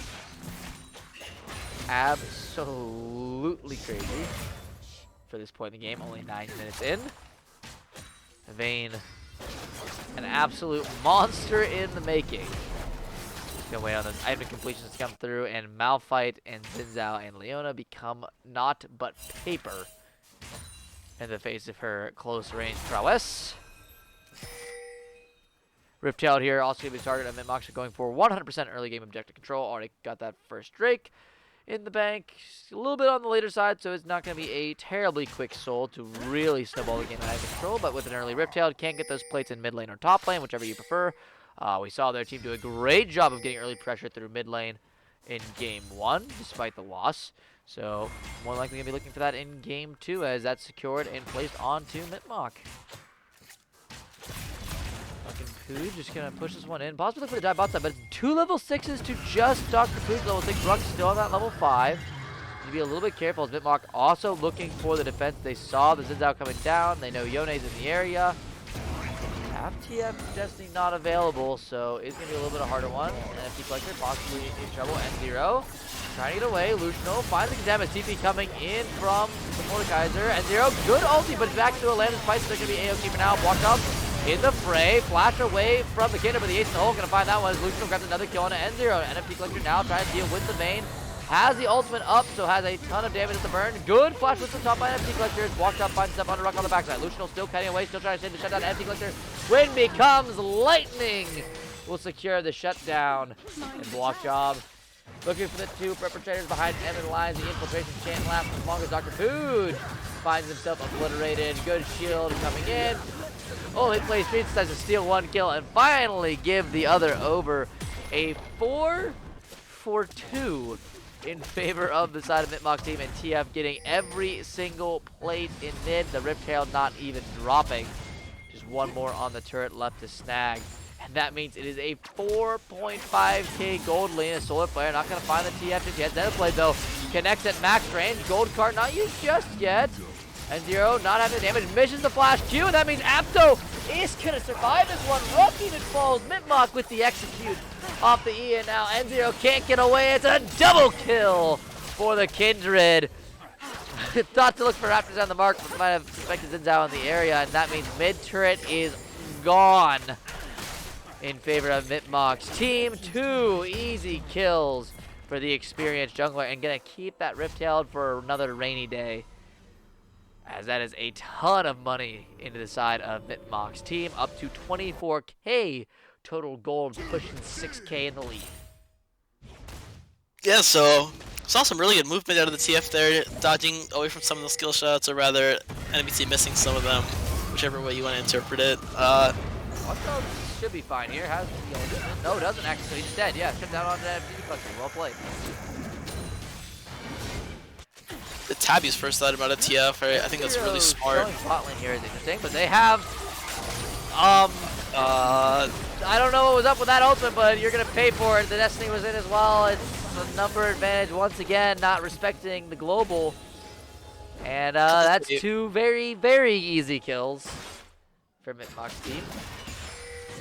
I think if you're the Zoo right now, you're just kind of, you should just mentally check out of this game, start thinking of how you're gonna fix this for next game. I'm not really sure what to say about it anymore. It seems like some errors are being made. Snowballing a little out of control at this point. 12 minutes in, 6.6k to make it 7.5k gold lead is quite a problem. Bear not even on the map yet, and this dragon certainly going to be uncontested. I don't really see a way for red team to come back unless they get like a really crazy team fight where all their skill shots hit everybody and get a lot of wombo going on. But other than that, I just don't think they have the money to really say anything about the remainder of the game. As is said by the professionals in the casting business, it's a little bit of a wallet dip at this point. Good way to put it. Too much money too quickly on Mitmach's team. and without that goal, it's going to be very, very, very hard for the Zoo to really work back on that. Everyone down in CS, everyone down in kills. It is a pretty hardy disaster as we get objective bounties available shortly here. NFT Collector sitting on a ward. Just the story of this match, really. They should go defend this buff. There's no reason to give this up. Yeah, they're so far ahead. They have perfect vision on where everyone is. They see Luciano, though, in the area, which means they should just back away, but NFT really want this one. They think they might be able to combo off the unstoppable force. Only plays trees. The target engage, but that's a very tanky Galio. Finds good damage actually on Luciano. Ace in the hole. Not gonna do it as the shield bow is popped. Only play trees into the backside. Zhang flashing away, but you're just flashing into your own death, man. It's an alleyway of your demise. As now the force forward Mitmach coming through. There's the destiny. And Dr. Pooj finding his leads him back onto the fountain. Double kill once again over to Luciano, and the only silver lining for the side of the Zoo is there's still 5 minutes until they can lose a Baron. Hey. True, 5 minutes. But it is 15 minutes. So I bet in some of the heads of some of the players are like, guys, it's 15. Nobody say no. Let's just FF. And they can take the time now to just kind of reflect on this game, think of how they're going to fix it for next game. I guess that's one thing they can do is see what they can change potentially in the draft, because they've drafted basically the same way for 2 games in a row. This with the first 3 picks. Maybe change the order of the picks. I'm not really sure. Order of picks. I mean, maybe get a jungler earlier on. Get NFT clicked on something and he's like super well and good on. I mean, Dr. Pooj and Ruck are playing the same bot lane. We've seen this one succeed. Just maybe not the best 1-2 you can get. I mean, you said Leona's been counterpicked 2 games. In game 1, they managed to make it work in the late game, because the early game still was very much over to Mitmach's team's favor. So I'm pretty sure the first game they like blew their flashes or something, like level 2, level 3, something like that. So yep. Okay. Now, second Reptile secured away. Pretty much uncontested as we near the 10k gold deficit for the Zoo. 16 minutes in, that is quite a rough something tonight. I honestly want to see Mitmach and Walked Up actually hold Herald until the tower is gone, because they can easily push for a tier 2 if they want to bring Luciano up. Yeah, this is a go next fast kind of angle. Not a single objective secured for the Zoo yet this game. Not even an outer turret, as Herald gonna be using your topside Zhang. Not much you can do here, my friend, as Ruck will come up here for moral support to watch the tower die. That is another large gold injection into the Kindred and the Mordekaiser. Who are just gonna let this Herald get one final charge up and topside. Yep, not gonna get bursted down just in time, so we're gonna charge up as Mitmach actually under fire, but NFT Cluster, buddy, you go there. Mitmach will burn the land despite to get out of the Yone Ultimate. Zhang in there as well, but walk up, hard about one. Good on my N0, grabs the shutdown on a Mitmach, but that's not the Vayne you killed, that's the Kindred. They used to have one more 80 carry deal. Zhang presses forward, Ruck as well, finding the Zenith Blade, but this is the send it to end it angle, my friend. There's another double kill coming in for Apto on the Twisted Fate. Mid turret and mid inhibitor probably starting here, because honestly it might be 18 minutes in, that might be a bad idea, but you're gonna end the game in the next 5 minutes, so might as well take the objectives while you have them available.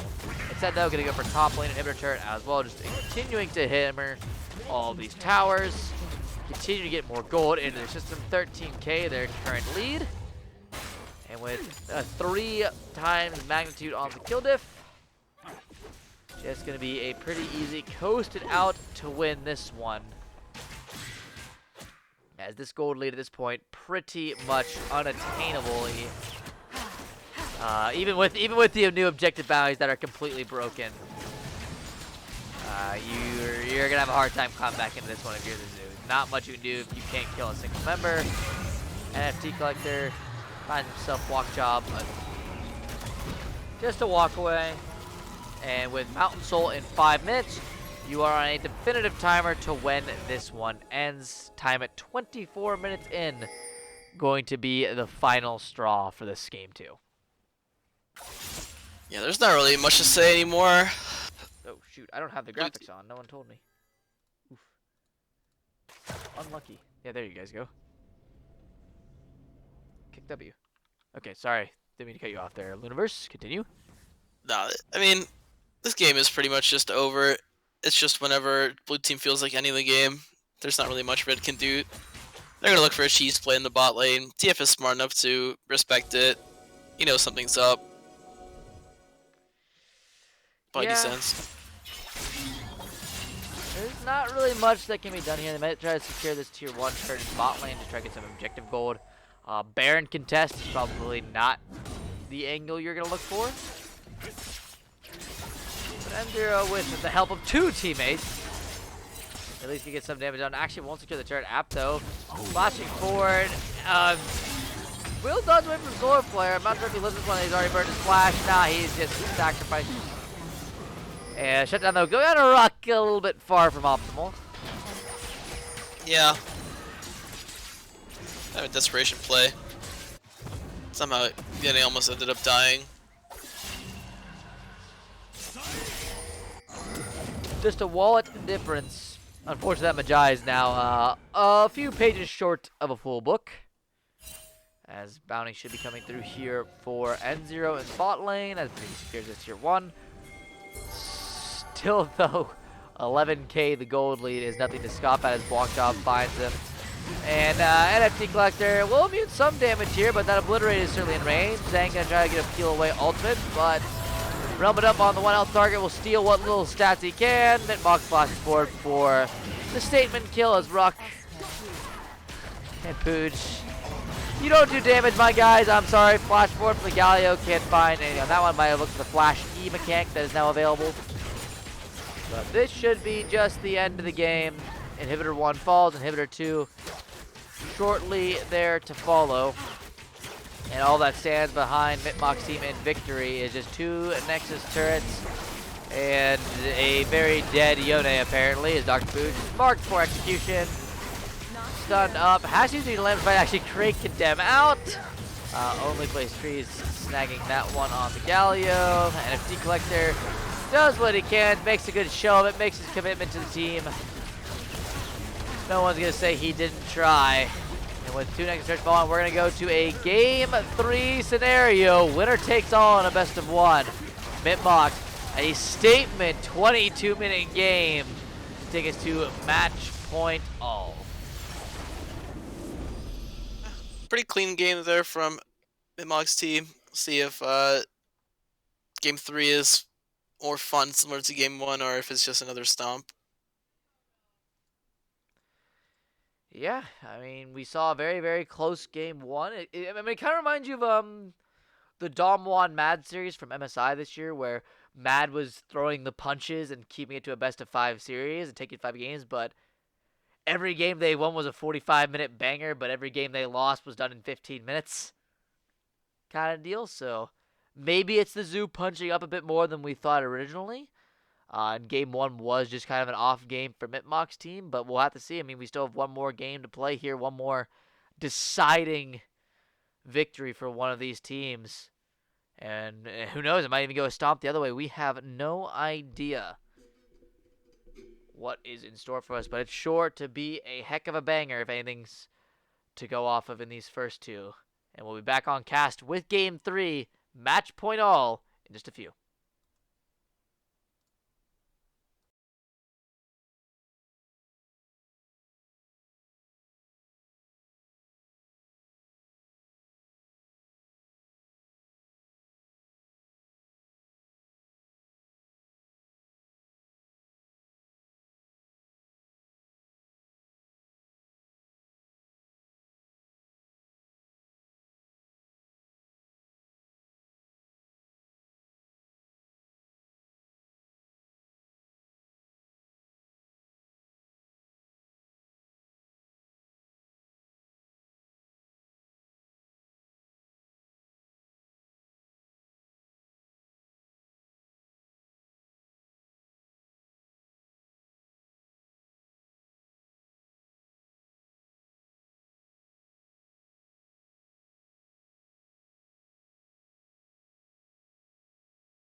All right. Thank you guys for bearing with us there. A little bit long of a break, making sure both these teams have enough time to set up here as we get into our final match of the evening.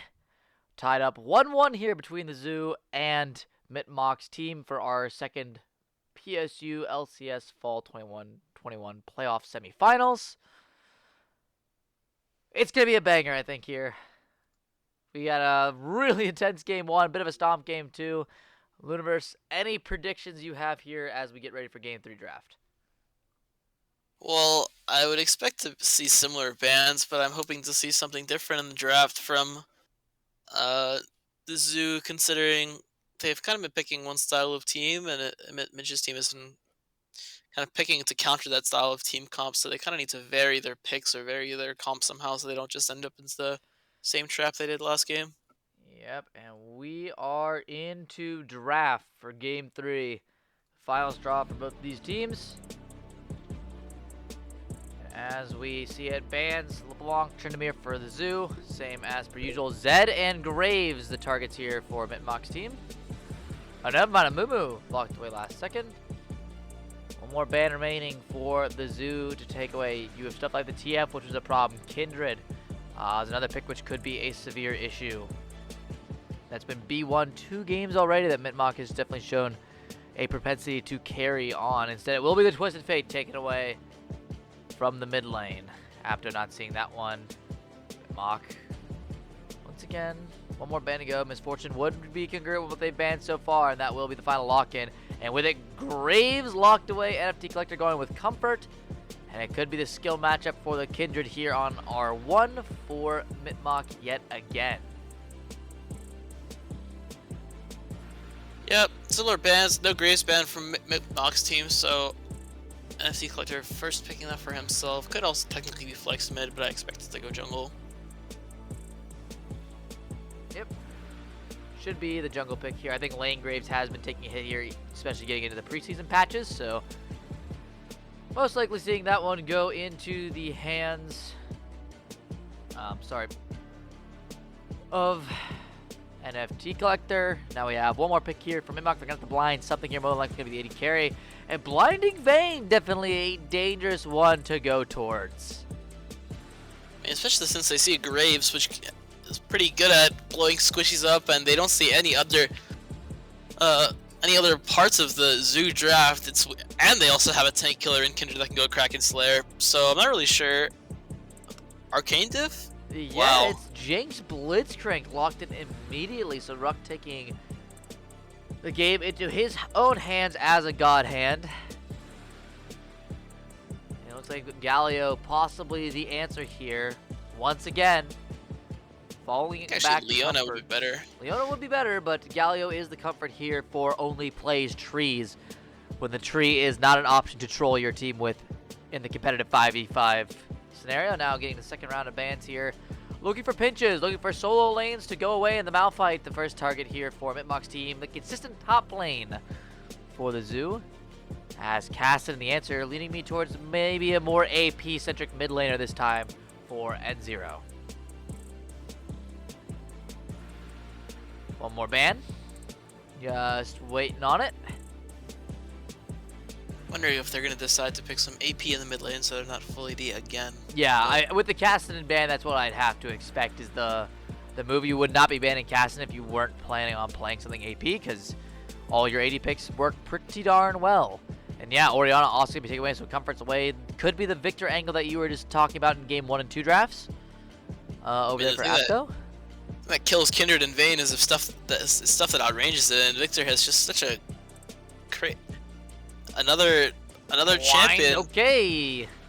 Where range, like Vex is not able to deal with stuff that outranges her because she can't ever hit them until later game unless he ults them. So yeah, Victor it's certainly. a Victor angle if I've ever seen one. Yeah, it's the There hover. we go. Lock it in. Come on, baby. Come on. Show us. There we Yes, go. the glorious evolution. And now, one more pick to lock it up. We got the zone control and the Victor just looking on a top laner. Of course, you have to blind it, which is always scary, and that lane is very counter pick dependent. And that is not necessarily the angle we were looking for, though does have its place. It works into Kindred. They just need to hope they don't get counterpicked here. Otherwise, that could be really, really sad. Fiora, something that might be the Jax, angle. yep. Jax as well.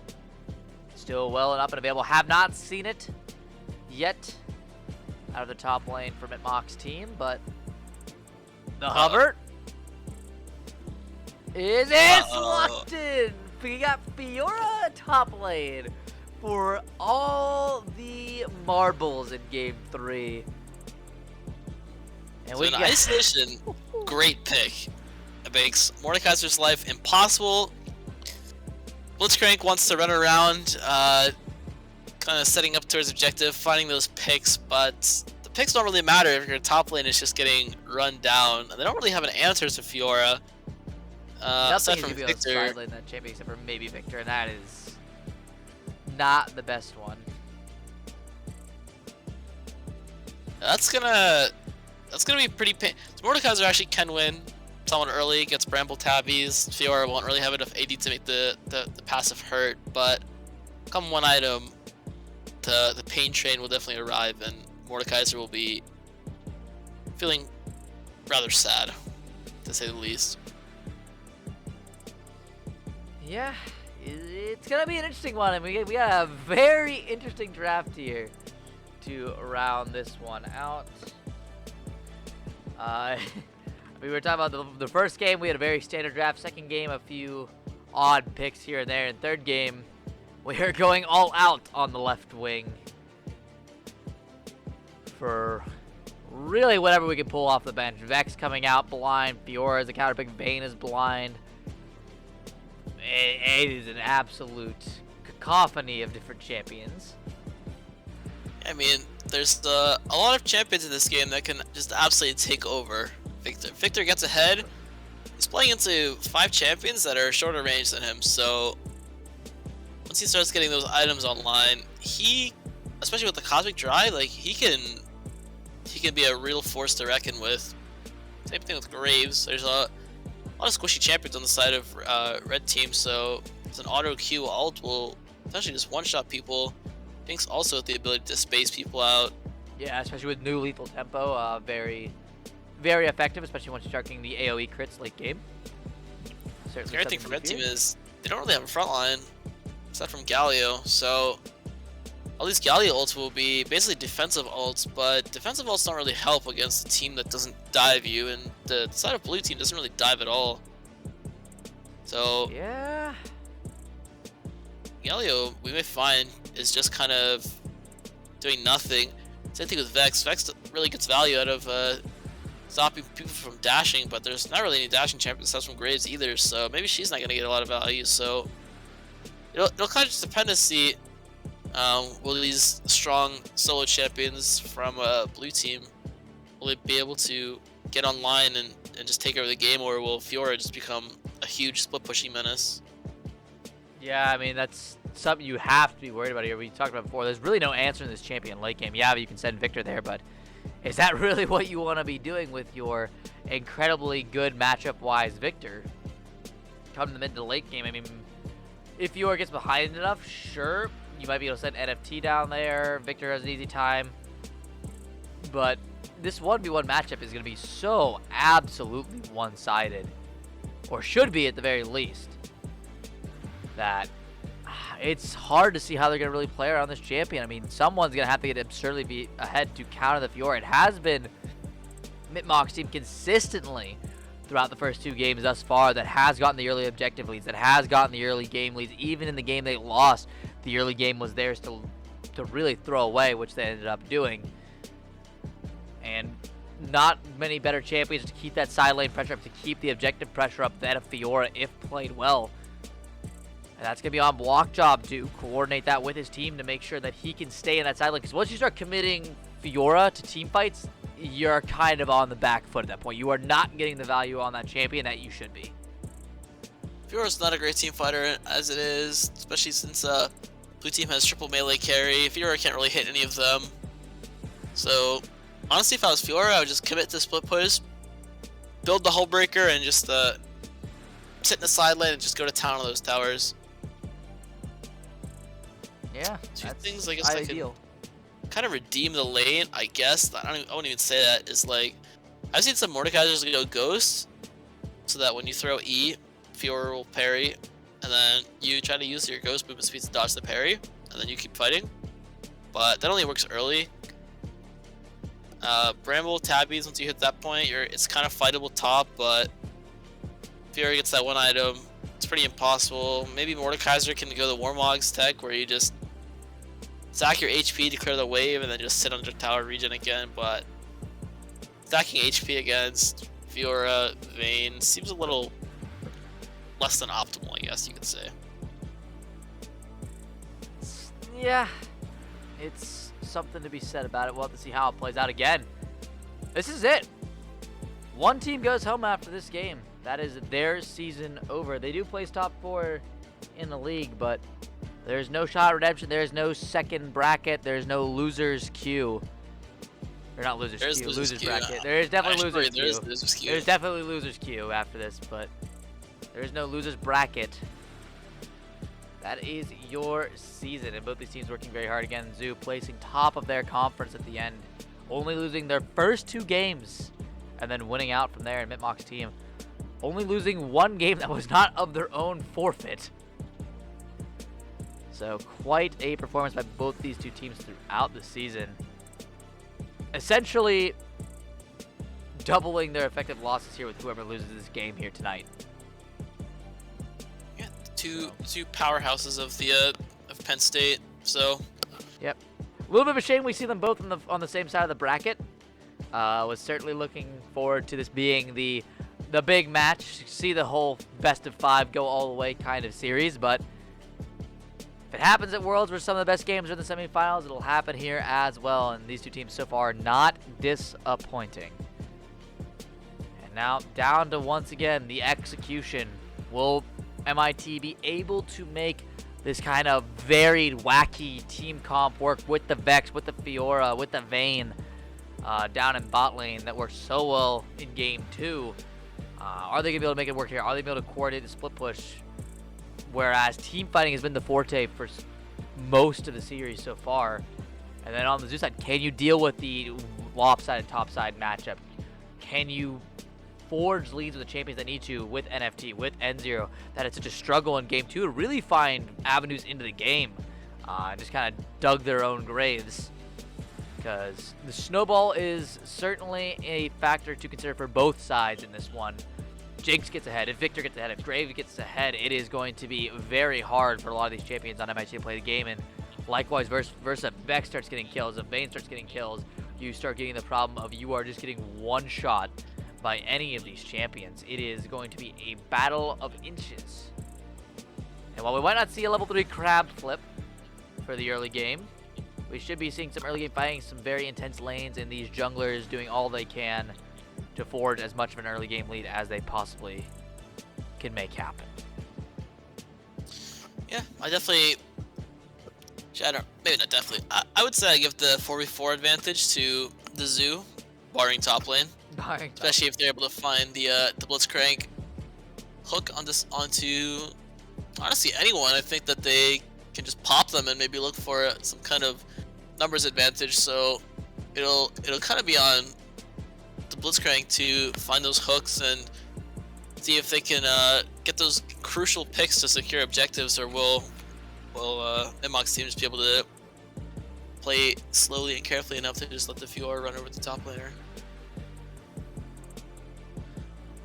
Yeah, that's something we will have to see. It is going to be Teleport Predator on Vex.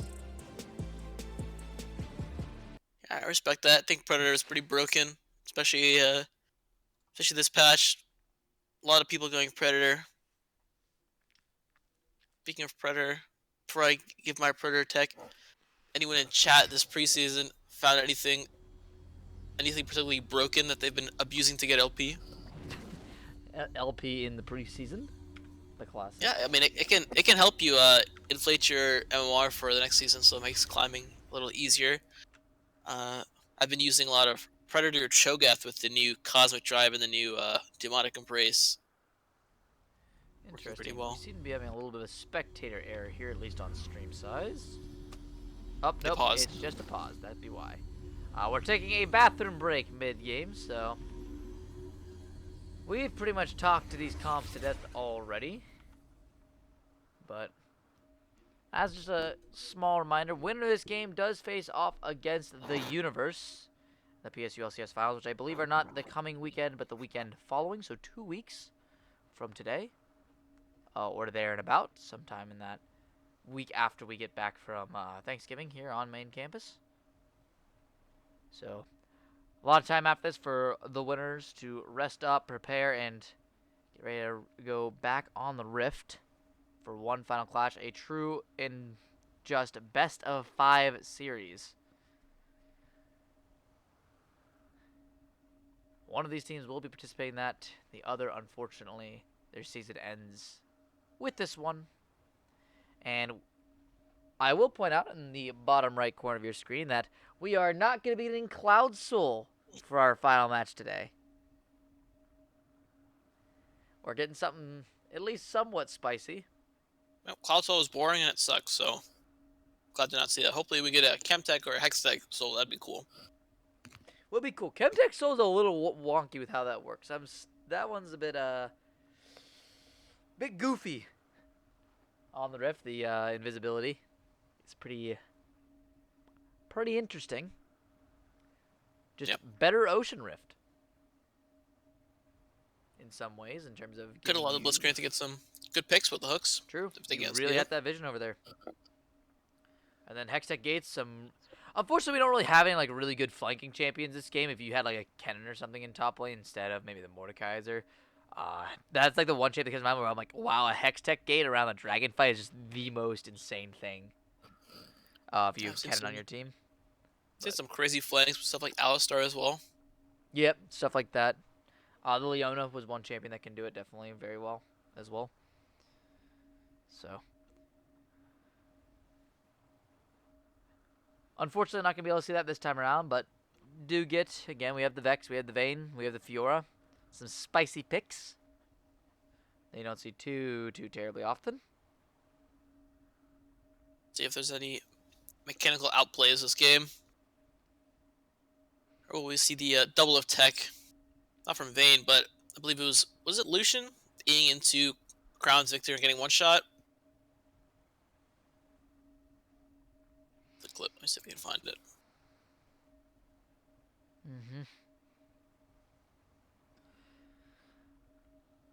Take your time. It doesn't appear that we are in any sort of rush. Gonna do some LCK casting pretty soon here. It Looking was up that. Worlds 2016. Samsung Galaxy versus TSM. Double lift Eid into Crown's Victor, and it's got one shot. Ah, yes, the infamous Lucian. Hmm I See see, if I there's see. anything out of the vein there. Getting a little overconfident, and then N0 putting him in his place. Yeah, especially when you get that Cosmic Drive and you hit the CDR, you can start getting 1,000 damage death lasers on a 4-second cooldown. It's pretty nice. Just Yep. a lot of DPS coming out of that one. Once you get going. The I believe it was over a year ago now, but definitely the Hextech core change with Victor, so helpful for that champion. Yep. Don't have to I spend agree. extra money on the kind of crap item to upgrade his stuff, and then the additional buff of having all of his upgraded stuff slow, as well as the upgraded passive. Yep, that's the W change, I believe. Yep. So it makes it so that the meta that was shifting towards fighting early, Victor kind of got some help. The fact that if they fought early and they got kills, Victor's E upgrade would come so much faster. So I think he's in a really good spot this meta. I'd like to see what N0 ends up building because I've seen a bunch of different builds. Some people go Cosmic Drive, some people don't. Some people go the what's it called? Horizon Focus.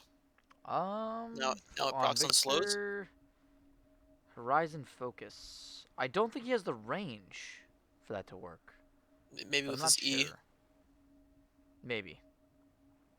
I'll say Not the as common. the range is always the weird thing on that one, with how it operates with certain champions.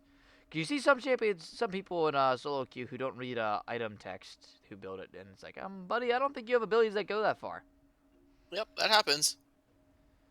See, maybe the Victor gets just goes Luden's death cap with Sork pen boots and just starts one shotting people. You can't go wrong with more AP, man. You can't go wrong with Yep. more AP. It's not possible. Just do more damage, forehead. Okay. So, from my understanding of the pause, they're pausing because Zero was in the bathroom, but then he said ready as soon as they said that they paused. So I'm assuming it's something on the red side now that's causing the pause issue. See if I can do some investigation. Please What I can't. Let me check. Hold on. consult the Discord DMs. As we're about 6 minutes in to La Paz. Hope everyone's having a good start of their Thanksgiving break here, as no classes this week, at least for us on main campus. Some other campuses don't get off till Wednesday, unfortunately, but such is the way of things. Hope you all have a splendid time getting ready to eat that turkey later on. I know I always am. You got a favorite Thanksgiving food over there, Luniverse? Hmm. You got a good what's your favorite part of Thanksgiving dinner? Well, I have to think about this one. It is a tough question. There's a lot to choose from. Honestly, usually it's apple pie. My grandma makes apple pie. That's usually a hit. I'd say that's my favorite because some of the other stuff can be hit or miss. Turkey, if it gets If you dry gets it out, dry, yeah. If you overcook it or something like that, for sure. I also had fried turkey before. That was pretty good. I've never had fried turkey. Couldn't Sometimes we do couldn't that if we have a couldn't lot give of you that people. one. We'll bake one and we'll fry one. I'll say normally we're in the oven baked kind of turkey train. Yep, more traditional. Grandma's, yeah, very traditional. Normally pretty good. Can't complain. Yep. I got a little bit of a weird one, just because it's very specific to when I got out of my grandma's for Thanksgiving. She makes some of the best green beans I've ever had in my life. I don't know what she puts on them, but they're amazing. Interesting. So decided to be a very basic dish, just for Thanksgiving in particular. Very good. I've never heard that one. Favorite being green beans. Usually people are like, "You, I hate vegetables." I don't know. It's how she seasons some like butter and seasoning thing she puts over them. It's good. It's real good. Can't go wrong. Butter and seasoning. Good stuff. It, it also might just be because by the time I'm back home for Thanksgiving, I've been at school for 3 months, and anything that's fresh and green is just Yep. out of Fair this enough. world good. Fair enough. Not something you see on campus too terribly much, or at least in high quality. Yeah, I mean, it's there, so like, well, you're either gonna like it or you're not gonna eat, so you pick one. Yeah, it's a little unfortunate, but such is college life, man. You get your eat your Burger King breakfast, and then you get on with your day. Just how Yes, it Burger goes. King breakfast, a classic. Tis a classic staple, and I mean now that Chick-fil-A's gone, there's nowhere else to freaking go for that kind of stuff. Yeah, some chicken is The it's definitely sandwiches not are as good. okay. The sandwiches are okay. They're definitely not as good as Chick-fil-A, but it's passable. The sandwiches.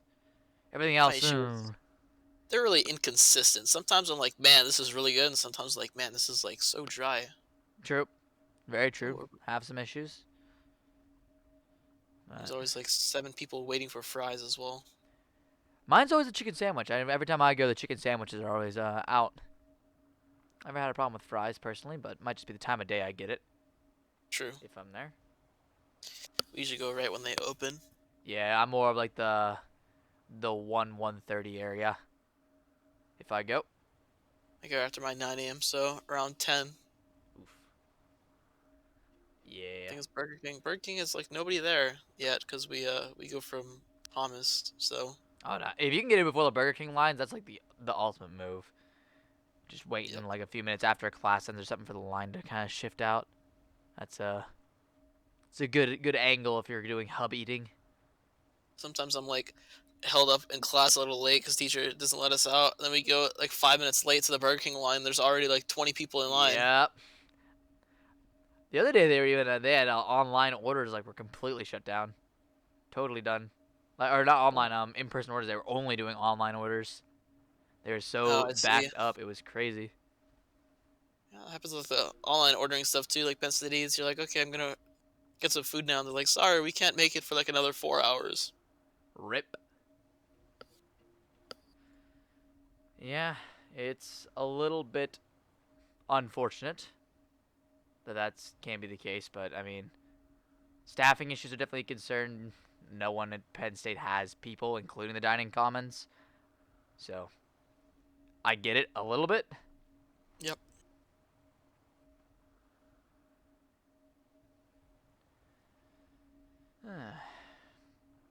But we are. Oh no, This is word. a heck of a bathroom break, I must I mean, say. I don't think it's the bathroom break anymore. I'm pretty sure they said, yeah, 'cause they said mid bathroom, and then he came. He said R right then. Yeah, that's all I have in chat logs as well. So I would assume it's something with the red side, but Yeah, I am not really certain what the deal is here. Maybe do some investigation.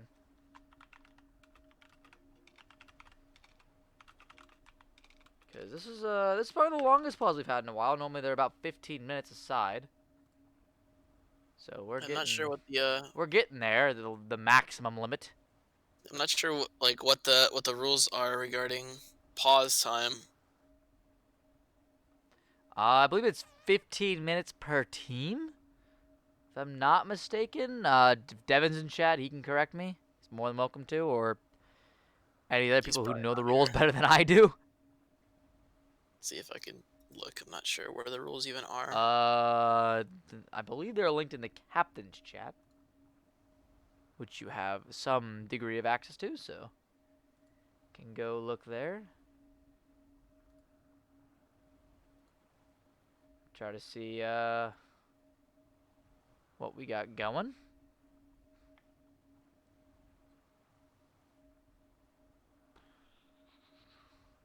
For now, I guess we'll take a little break here on cast. There's not much else to talk about. We had our LC conversation,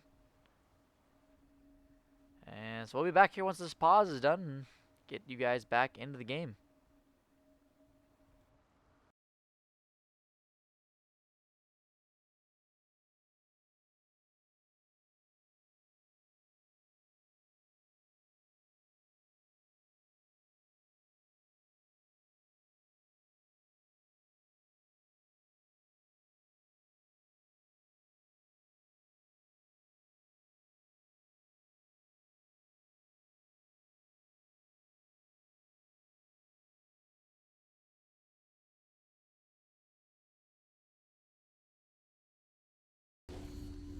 Okay, we're back. It's a glitch, guys. It's Riot being very good at coding their game, so we are just going to start from the beginning and be very delayed on cast.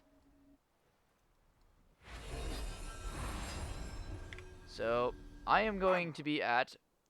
Here, we'll set this up because we got the time. Mr. Ludivers, I am paused at 43 seconds. Let me get to 43 seconds. Okay, I'm good. Get some client poggers in the chat. That'd be fantastic, ladies and gentlemen. Because the play in 3, 2, 1.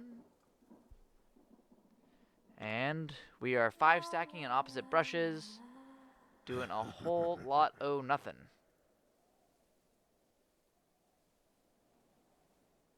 As more than likely, it's going to be a 5-point here. Junglers going to both be starting bot sets. Again, first time this series, a little bit different jungle pathing. Going to be happening as both junglers are going to be up toward the top side, so possibly a little bit more confrontation there over this first crab. Mitch, of course, looking for that 50-50 victory. That's all junglers do. Yep. Thank you, Warden, for the client joke. I'm glad someone's still watching. Someone's in chat still. Someone's still in chat. Let's go. Anyway, here, expectations here. I'm guessing that Victor can trade here level 1, 2 into Vex, and then after that maybe has some more trouble. Not sure what he started. He started E. Yeah, that's a little bit rough. I think I'm pretty sure you just start Q in most of those matchups. Start Q. Auto Q, auto. Pretty hard to trade into that, especially because he has a shield. Yep. Not sure if he's looking to try to contest an early wave clear. Doesn't seem to be working very well, regardless of what he's doing. Both junglers gonna go pause for the same clear here. Just a quick. It's actually a 5 camp here for NFT, so maybe we see something like a 4 camp clear here for Mitmach and try to get a little bit of tempo on this first crab, as it does have the priority mid lane. So it's gonna be very hard for NFT to really contest with the Victor. Bot lane as well. Trial over to Mitmach's team.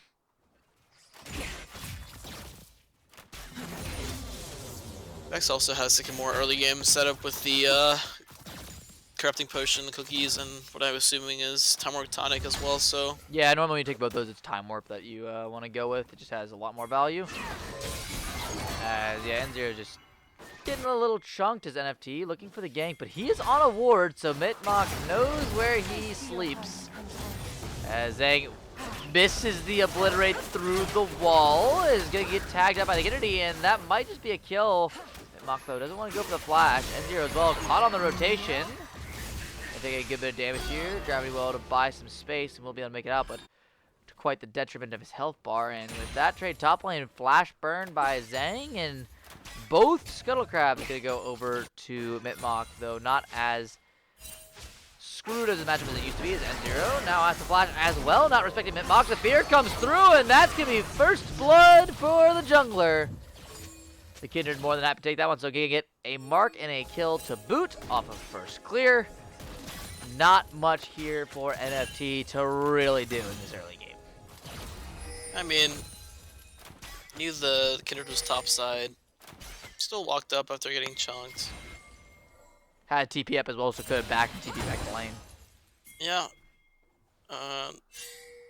Oh, NFT going for another gank though. Went the long way around this time around, trying to clear out some minions here, but this is Strave, so if you have a wave in front of you, you don't do damage, my guy.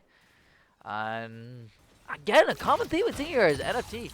He's looking for these plays. He's looking for try to get some angle, try to get some help toward his team, but it's just costing him so much time on the map. And Mitch, thus far, been very apt and able to punish. Now going for his Krug camps. Might be able to even grow up and rotate to his Raptors after this. You see the ward placed there actually right now by N0, so is aware of that situation. Even so, it has not been that good of a look in the jungle matchup in that degree, where it's almost like it's an overforce from NFT. And while it doesn't cost him his life or his flash or summoners like that, it's kind of overforce. It is an overforce in that he's not getting off the map. He's stuck on not really getting too much accomplished. Good hook landing on Luciano. Exhausto immediately down as Pooch. Ignited. Luciano might have the damage here as Ruck. No more cooldowns to burn. Heal comes out. Luciano very low. The auto attack onto minions. Flash forward from Ruck. grabs the kill as Mitmach executes for some reason. He got the mark and then wanted to get out. I guess, yeah, free back. And that will be a kill over the bot lane. Now, it does go on the Blitzcrank, so Jinx not going to be terribly far ahead. Block job. Can't trade on to Zhang here. It's pretty much impunity. Doesn't have a very good vital, though, so this is just going to be a health trading. And Zhang just going to walk out and then press the W afterwards for a little bit of healing. As we have... He's down. Yeah, A lot of he CS. is not looking good. This matchup is really not very playable for Mordekaiser. This is game 2 of a very, very hard top lane matchup to really play around. As Sword Boots are completed for mid lane. Apto looking to make use of the Predator. And get that Keystone on as soon as possible. As the first Drake started up here by Mitmach. In the bottom side means very early Drake as well. Around 6 minutes, so 21 minutes soul. The current timing, but looks to steal 120 health. Oh, just a little early on the W. Very well timed there by Mitmach. And only plays to secure that one without Jinx getting in the pit. Either way, first dragon not too terribly risky of a venture to go for the flip. Is Apto gonna find NFT? Not really looking at the screen there. Does find him though. Gets a good chunk down. No screen doing its job as Mitmach can't necessarily walk through that for free. Predator though means Apto is very speedy quick. Find the ulti and there's just an easy kill. The gravity well doesn't mean any damage. Reset comes through. Second fear down, but does he have the damage for another kill? It doesn't look like it is N0. Can't do anything to trade back. Mitmach is going to be able to push up this mid lane here, possibly even threaten to dive on the Victor. Yeah, it's just really sad. No sums. Dex tagged the Graves with the ult, and then he's flashed after getting tagged, so got the follow. And also is getting tagged up here as finds Kindred on his red buff. Might have the damage though. Execute comes through, but Apto is there and able to bail his jungler out. Dr. Pooch though going for a trade. Knows Apto's behind them, so this is very aggressive by Ruck and company, and will be just a sacrifice to Lucianol. Not really sure why they were picking that fight, knowing that Mitmach and Apto were just in there. Mitmach though has to burn the flash to get away from the death laser. And with a lot of buttons pressed, still going to be around a 1.4k gold lead for Mitmach's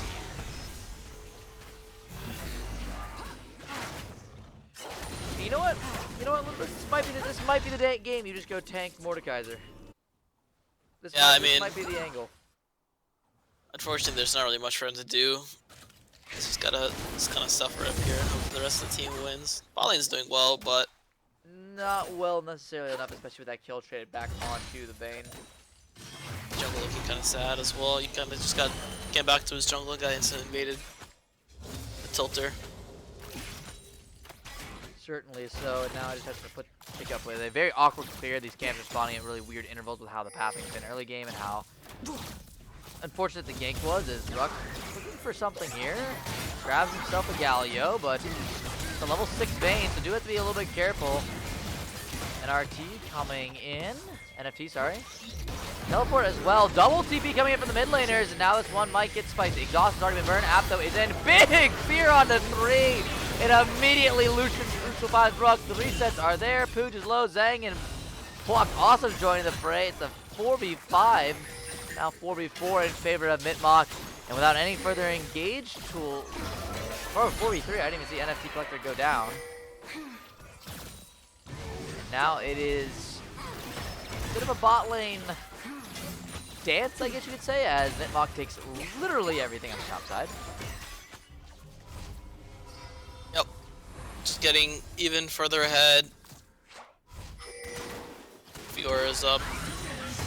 Almost 30 CS. Okay, missed up there as Mitmach finds himself a Graze, but has a level advantage and a very easy kill. Mordekaiser having blocked up in the ultimate, trying to do some work, but Fiora just keeps healing. 3-man taunt as well. I'm not sure if Lucianol can do the damage though. Zhang finally goes down the vein on a killing spree as Ruck grabs the shutdown with a hook. Dr. Pooch, excited, grabs a kill of himself onto only plays trees and block job, not getting attacked by the death rocket. So a little bit of trading back here. Some signs of life from the zoo, but signs of life doesn't get you 2k more gold back into your pockets. Yeah, now the Kindred is up 30 CS, Vex is up almost 20 CS, Top is obviously up. This might be up another kill here. Is good trade. Half of N0's health just gone. Yeah, probably running Ingenious Hunter, so pretty low cooldown on the Predator anyways. Yeah. I'm not really sure what it is with Ingenious. I don't even know how many stacks. I'm assuming the Vex has pretty much almost full stack at this point. NFT and Zhang, though, looking for Mitmach topside. Has to slow down, so it's going to buy a little bit of time. But NFT is just dead in the 1v2. Mitmach on a killing spree. Now Zhang, the target of aggression. Block job, though, not going to overextend just yet. But they have Apto here, which means the dive is imminent. Ruck going to try to do what he can to stall it out. Apto waiting for the fear. Gets it. Blows up the Mordecai. The CCD lock is true. Mitmach, though, taking up some turret aggro. Means they probably can't redive the Blitzcrank. Still, though, a kill for the Troubles, a lost wave on a solo laner, and that is now a almost 4K gold lead at just 11 minutes in. Maybe not as big as they had in the last game, but the snowball has started rolling, and it doesn't look like NFT especially is getting back into this one. Yeah, this game is looking pretty rough. Yep, and Zero also taking the free speed back. Ulti for the reset. NFT Collector in trouble. There's the connection. Gets over the wall, but Apto had the mark still available, and that's another double kill for the Vex. 6-0 on the mid lane assassin. And now that gold leads up towards the 5K marker. Yeah, they're just kind of running lane to lane, killing people. NFC Collector is just kind of running back and dying. Yep. It's a little bit of the unfortunate variety, and once again, Luciano getting a bunch of early kills on Vayne. Kindred's ahead. Mid lane is so incredibly far ahead. Top lane as well, despite not having kills between the two, still a 30-something CS lead, which is, I believe, a kill in its own right, if not two. Yeah, something like that. I forget if it's 15 for a kill That or was 15. it's either 15 or 30. I don't remember which one exactly. Your second monitoring TFT. I'm glad you're at least here, Ward. I'm glad you're at least, tuned into the stream, making everyone, making us feel worthwhile. Pumping the viewer count up. Yeah, pumping that viewer Respect. count up. Unfortunately, we can't get associate because of, we're a club. Can't really do that. We can't make money with our current association. But regardless, thank you guys all so much for watching. We got a little bit of a wall state here to talk about it, so might as well thank you guys for what has been an absolutely amazing season of PSU LCS. Always a pleasure. As we're just kind of waiting on this game to go, and I'm not sure what Drake is coming up next because my client won't show me. Now Mitmach. What is the death throw? I'm saying I don't know if you wanted to really death throw him, considering I think you still lose the 1v1. He's doing quite a good job here. One more obliterate might actually seal the deal. Yeah, Bloodline. He popped here from. This Mitmach goes very low. NFT Collector does finally get the shutdown, but Apto has made his appearance, and that means all else shall be reduced to naught but tears and ash. And with that, the Vex increasing to 7-0. Still pretty big gold difference there for NFT Collector picking up a big shutdown onto Mitmach. Should be at least feeling a little bit better about himself with that one. Ruck as well, looking for a pick here. Finds Luciano, flash away.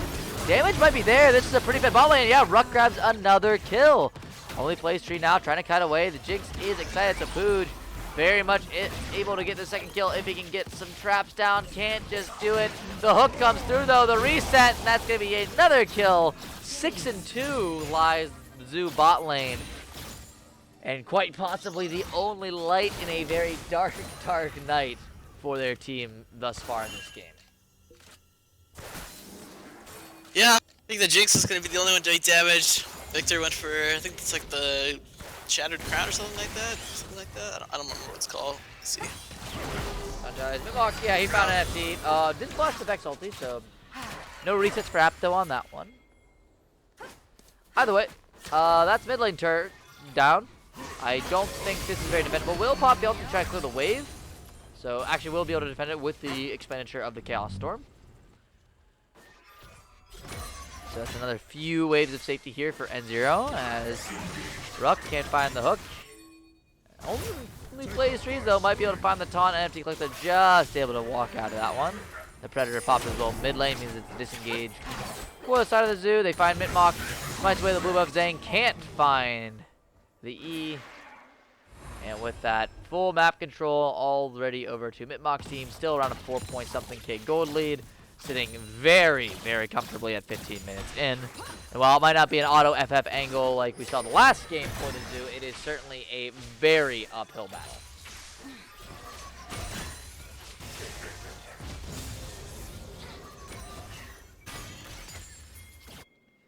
And now, yeah, it's going to be a little bit of a waiting game here for those major objective spawns. Drake up here in a minute 30. Wish I knew what it was, but, you know,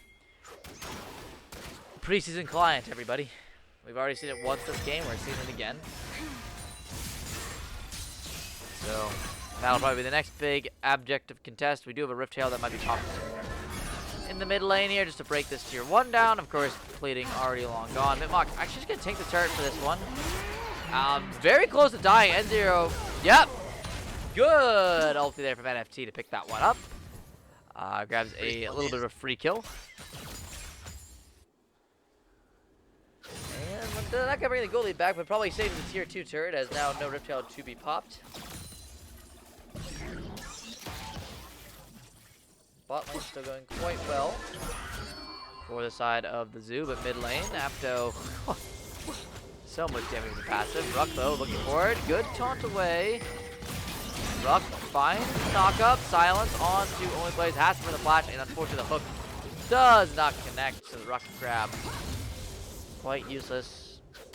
Still though, the ultimate's expended, but nothing else really done. They managed to get the flash off of only plays tree, so you can have that for engages or likewise. Future disengages in team fights or whatnot. Still though, pretty sure you just give this next Drake, try to fight the next one, but to the zoo's discretion, we've seen fights for worse objectives. And will be the Chemtech Drake. Maybe we get a soul.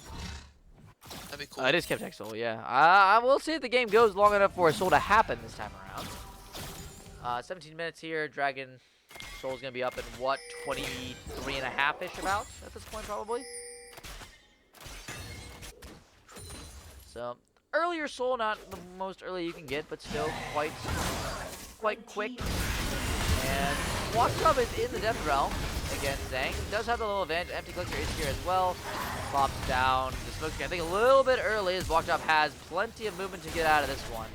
Burns the flash and will be trading that summoner for probably the whole bot lane with the Herald summon up here under the tier 1. Fun to see the item diversity that Riot was preaching about the item rework out of the 4 quote-unquote marksmen of this game.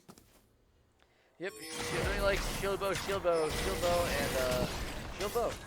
Yeah, it's the last one's shield bow, so Dr. Pooch is very dead. Apto has made it. Oh, maybe not. Yep. Yeah, there you go. He used a dash, I believe, or something. He got a passive stack off somehow. The heck if I know how that champion works. In any event, bot lane tier 2 gone. Brings the goal lead up to 7,000 plus at sub 20 minutes. And after what was a hard game 1 loss at 40-something minutes in, looks like Mitmach's team wants to go to the finals with a statement set of games to bring it back through. An 8-0 mid laner, fed jungle, top lane going very much in their favor, bot lane as well holding out their own for the most part. Certainly a strong performance. Yeah. I mean, there are avenues that you could possibly look for the zoo to get back into it, but it is quite low probabilities at this point, I would have to assume. yeah, there's some Blitzcrank hooks maybe. Yeah, maybe good Blitzcrank hook onto Apto can just, maybe not win you a team fight, but certainly give you a fighting chance. I mean, it's a 14-stack Magi's item, mythic item completion going for your second item. Third item technically because the Magi's is an item. Team is Lucianol. Good dash behind the minion. Very nicely done. Yeah, so far again, no outer turrets even yet dropped here by the zoo. Have those objective bounties on them, but have not been able to get any pressure or win any fights to really open up opportunities.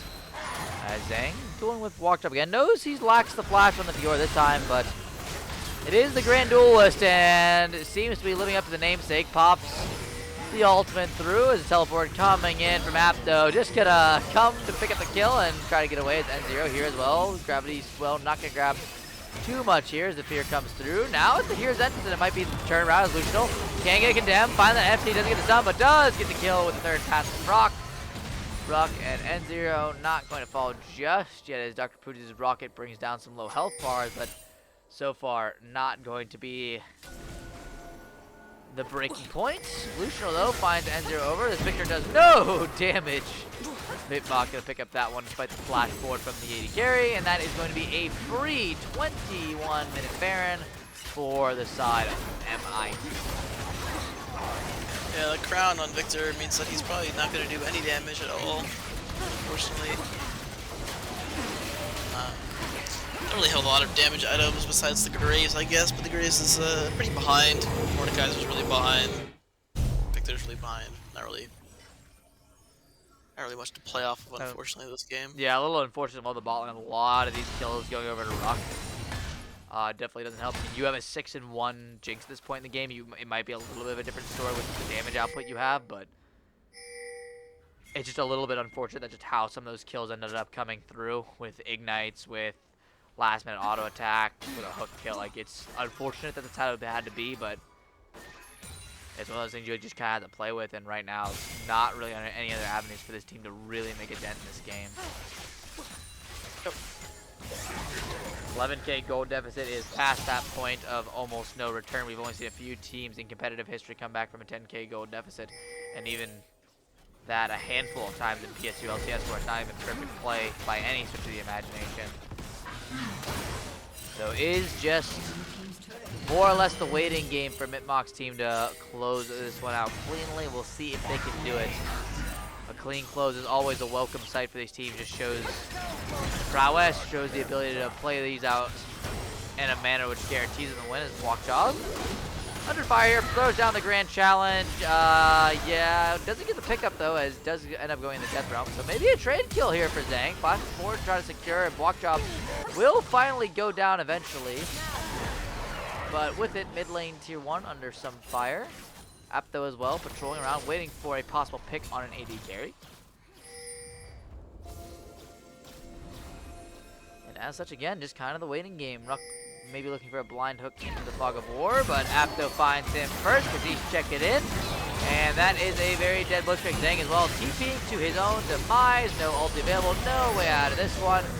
Dragon's Soul slain, and now a second chance of life for these fed members of Mitmach's team. In goes Apto.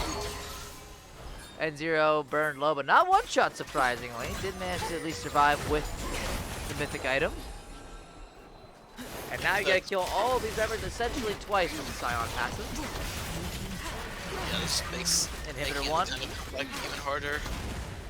It is a pretty small mini wave, so I don't know if they can end here. Lucianal though, looking for it as gets caught in the grab wall a little bit. Some booted up bases coming off here for...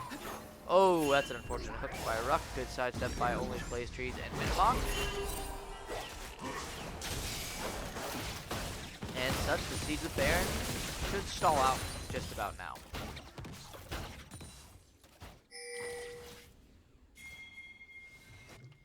So we got 24 minutes in.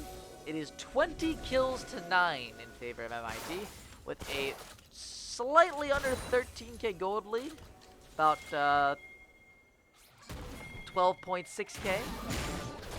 25 stack Magi on the mid laner. 2 completed items, looking for a third, as well as the Predator boots.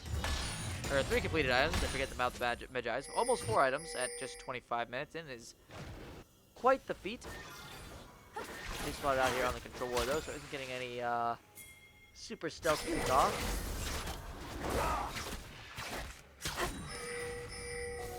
And going forward, this more or less just waiting for the game to end here. I mean, we have 2 minutes till the next Baron, and that will certainly be the breaking point, if nothing else. We'll have to see if Mitmach's team really just wants to cram this down their enemy's throats and end this game as quickly as possible. It was a 21-minute end last game. We're already well over that at 25. Even still, N0 is dead. Yeah.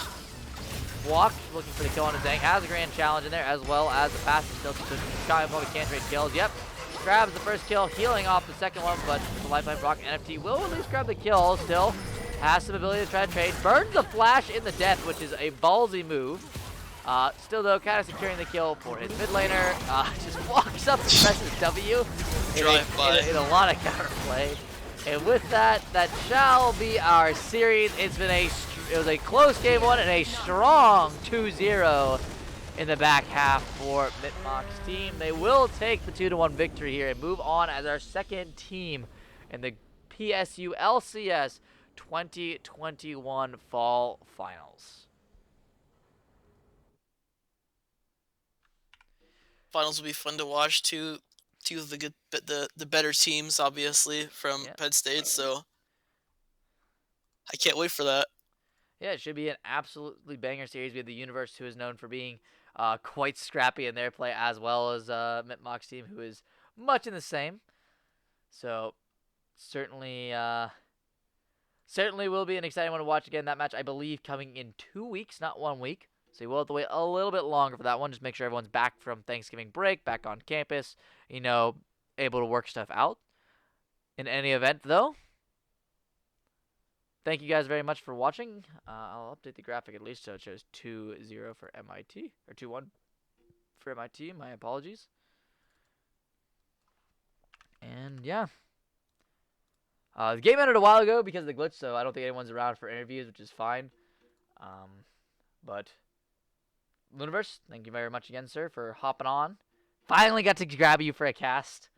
It's been a while. I know you've done a few already, but I'm glad I got to snag one. Good time. A lot of fun. Yeah. Got some good games out of it. We got the full 3-game series. It's better than a lot of games. True. In any event, thank you guys very much for dealing with us. There's some technical issues. For once, not on our side, which is a new one, I know. And yeah, we'll see you guys back in 2 weeks for the PSU LCS Fall Finals. Until next time, though, I've been Infamous Trash. Join the Universe. Yep. And we'll catch you guys next time on the Rift.